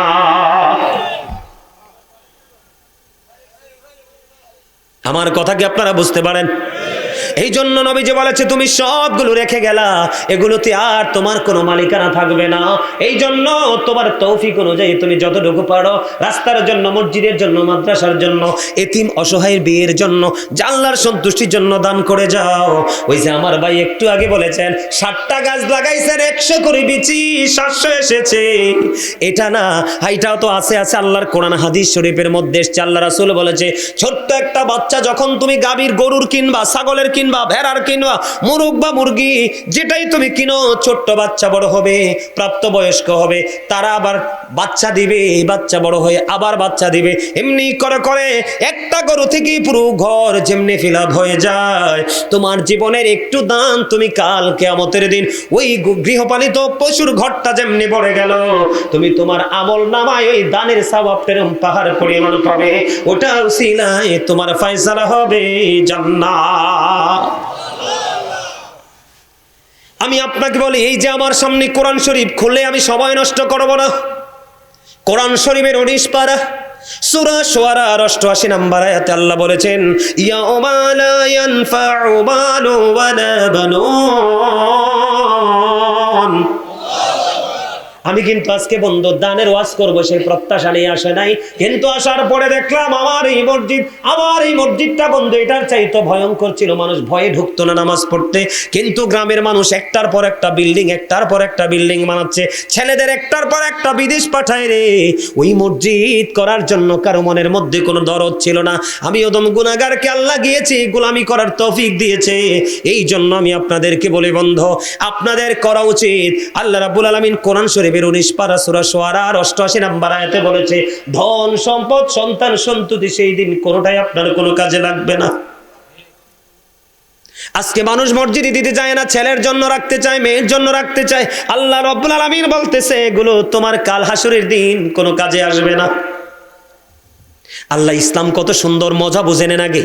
মজা না বুঝলে, স্বাদ না বুঝলে বন্ধু আর চলবে না। হযরতে আমার নবীজি একজন সাহাবী অসুস্থ, সাহাবীটাকে দেখতে গেলেন আপনার আমার প্রাণের নবী। দেখতে যখন গেল গো, দেখতে যাওয়ার পর ওই সাহাবী একটা ডাক দিয়ে বললেন, ইয়া রাসূলুল্লাহ, আমি বলি আপনাদের কি ইসলাম কত মজার জিনিস, কত স্বাদের জিনিস দেখেন। এবার সাহাবী ডেকে ডেকে বললেন, ইয়া রাসূলুল্লাহ, ইয়া হাবিবাল্লাহ, নবী গো, ও প্রাণের নবী, আমার যে সম্পদ আছে আমি সবগুলো আল্লাহর পথে কুরবানি করে দিব। আমার নবীজি বললেন না। ওমা সুবহানাল্লাহ কোনা, সুবহানাল্লাহ, কি মজা দেখেন না। আমার নবীজি বললেন না, ইয়া রাসূলুল্লাহ, ইয়া হাবিবাল্লাহ, নবী গো, ও প্রাণের নবী গো, আমি যদি পুরোটা নাই দেই গো নবী, আমি অর্ধেকটা বিলিয়ে দিব। আমার নবীজি এবারও বললেন না। নবীজি বললেন, না না, আপনাদের মনে প্রশ্ন আসতে পারে, বলে হুজুর পুরোটা সময় নবীজি বললেন না, অর্ধেকটার সময় নবীজি বললেন না, কেন গো কেন? আমার নবীজিকে আবার ওই সাহাবী বললেন, ইয়া রাসূলুল্লাহ, নবী গো, তাহলে 1/3, তার মানে 3/1 আবার নবীজি বললেন, হ্যাঁ এটা দিয়ে দাও, এটা তুমি করতে পারো। এবার আপনারা আমাকে প্রশ্ন করেন, বলে হুজুর কেন গো নবীজি বারবার কেন 2বার না করলেন? 1/3 ক্ষেত্রে নবীজি কেন ফয়সালা দিলেন? তার কারণ হলো নবীজি জানিয়ে দিয়েছে, তুমি সবগুলো দান করিয়া তোমার সন্তানকে তুমি ফকির বানায়া যাইও না, তুমি ভিক্ষুক বানায় যাও না। তোমার ইন্তেকালের পরে যেন তোমার সন্তান কারো কাছে হাত পাততে না হয়। তুমি যদি সবটা দিয়ে দাও, তোমার সন্তান মিসকিন হয়ে যাবে। তুমি যদি কিছু সম্পদ রেখে যাও, তাহলে তোমার সম্পদ, তোমার সন্তান ফকির হবে। যার বন্ধু কিছু নেই সে হলো মিসকিন, যার অল্প পরিমাণ আছে তাকে বলা হয় ফকির। এই জন্য নবীজি বারবার বলেছে, না না না না, সবটাও দিও না, অর্ধেকটাও দিও না, 1/3 দাও। আমি আজকে আপনাদেরকে বন্ধু চিকুনিয়া মধ্যপাড়া পাটোয়ারি বাড়ির মানুষকে বলবো, বন্ধু আমি তোমাকে 1/3 দান করতে বলবো না, এই জান্নাতের বাগান তোমার জন্য জান্নাতের দলিল হয়ে যাবে। কাল হাসরের দিন মানুষগুলো পাগল পারা হয়ে যাবে। তোমার জন্য আল্লাহ রাব্বুল আলামিন কথা দিয়েছে, তোমার জন্য বরাদ্দ থাকবে। আল্লাহর আরশের ছায়ার নিচে 7 শ্রেণীর মানুষকে জায়গা দিবে। এর মধ্যে একজন হলো যার কলিজা, যার হৃদয় মসজিদের সাথে প্রেমের বন্ধন লাগাইছে। একটা নিয়ামত তোমার জন্য। আরেক দিক ওই জান্নাতের বাগান, আল্লাহকে বলবো, আল্লাহ তোমার এই পাগলগুলোকে আমার মধ্যে ঢুকিয়ে দাও, আমি তাদেরকে ছাড়া আমি জান্নাতে যাব না। তাহলে দান করলে লাভ না লস? আরো জোরে বলেন, লাভ না লস? আপনারা দান করতে রাজি আছেন না নাই? আরো জোরে বলেন, আছেন? করবেন না? আমি যদি একটু বলি, আল্লাহ বলেছেন তুমি যদি মুমিন হতে চাও, কি হতে চাও? তুমি যদি মুমিন হতে চাও, গায়েবকে বিশ্বাস করো। তুমি যদি মুমিন হতে চাও, সালাত কায়েম করো। তুমি যদি মুমিন হতে চাও, আমি যে দৌলত তোমাকে দিয়েছি, ওমিম্মা রাযাকনাহুম ইউনফিকুন, তুমি যদি মুমিন হতে চাও, আমি যে দৌলত দিয়েছি তা থেকে তুমি কি করো? দান করো। জোরে জোরে করুন না সুবহানাল্লাহ। আরেকটু মহব্বতে পড়ুন না সুবহানাল্লাহ। দান করতে রাজি আছেন? তাহলে সর্বপ্রথম আপনি কে আছেন? সর্বপ্রথম বলে হুজুর আল্লাহর ঘর, এই জান্নাতের বাগানের জন্য আমি দিব। তবে অনুরোধ করব সর্বোচ্চটা দেওয়ার চেষ্টা করবেন। কালাম কন্ট্রাক্টর, কালাম কন্ট্রাক্টর 600 ফিট বালু দিবে।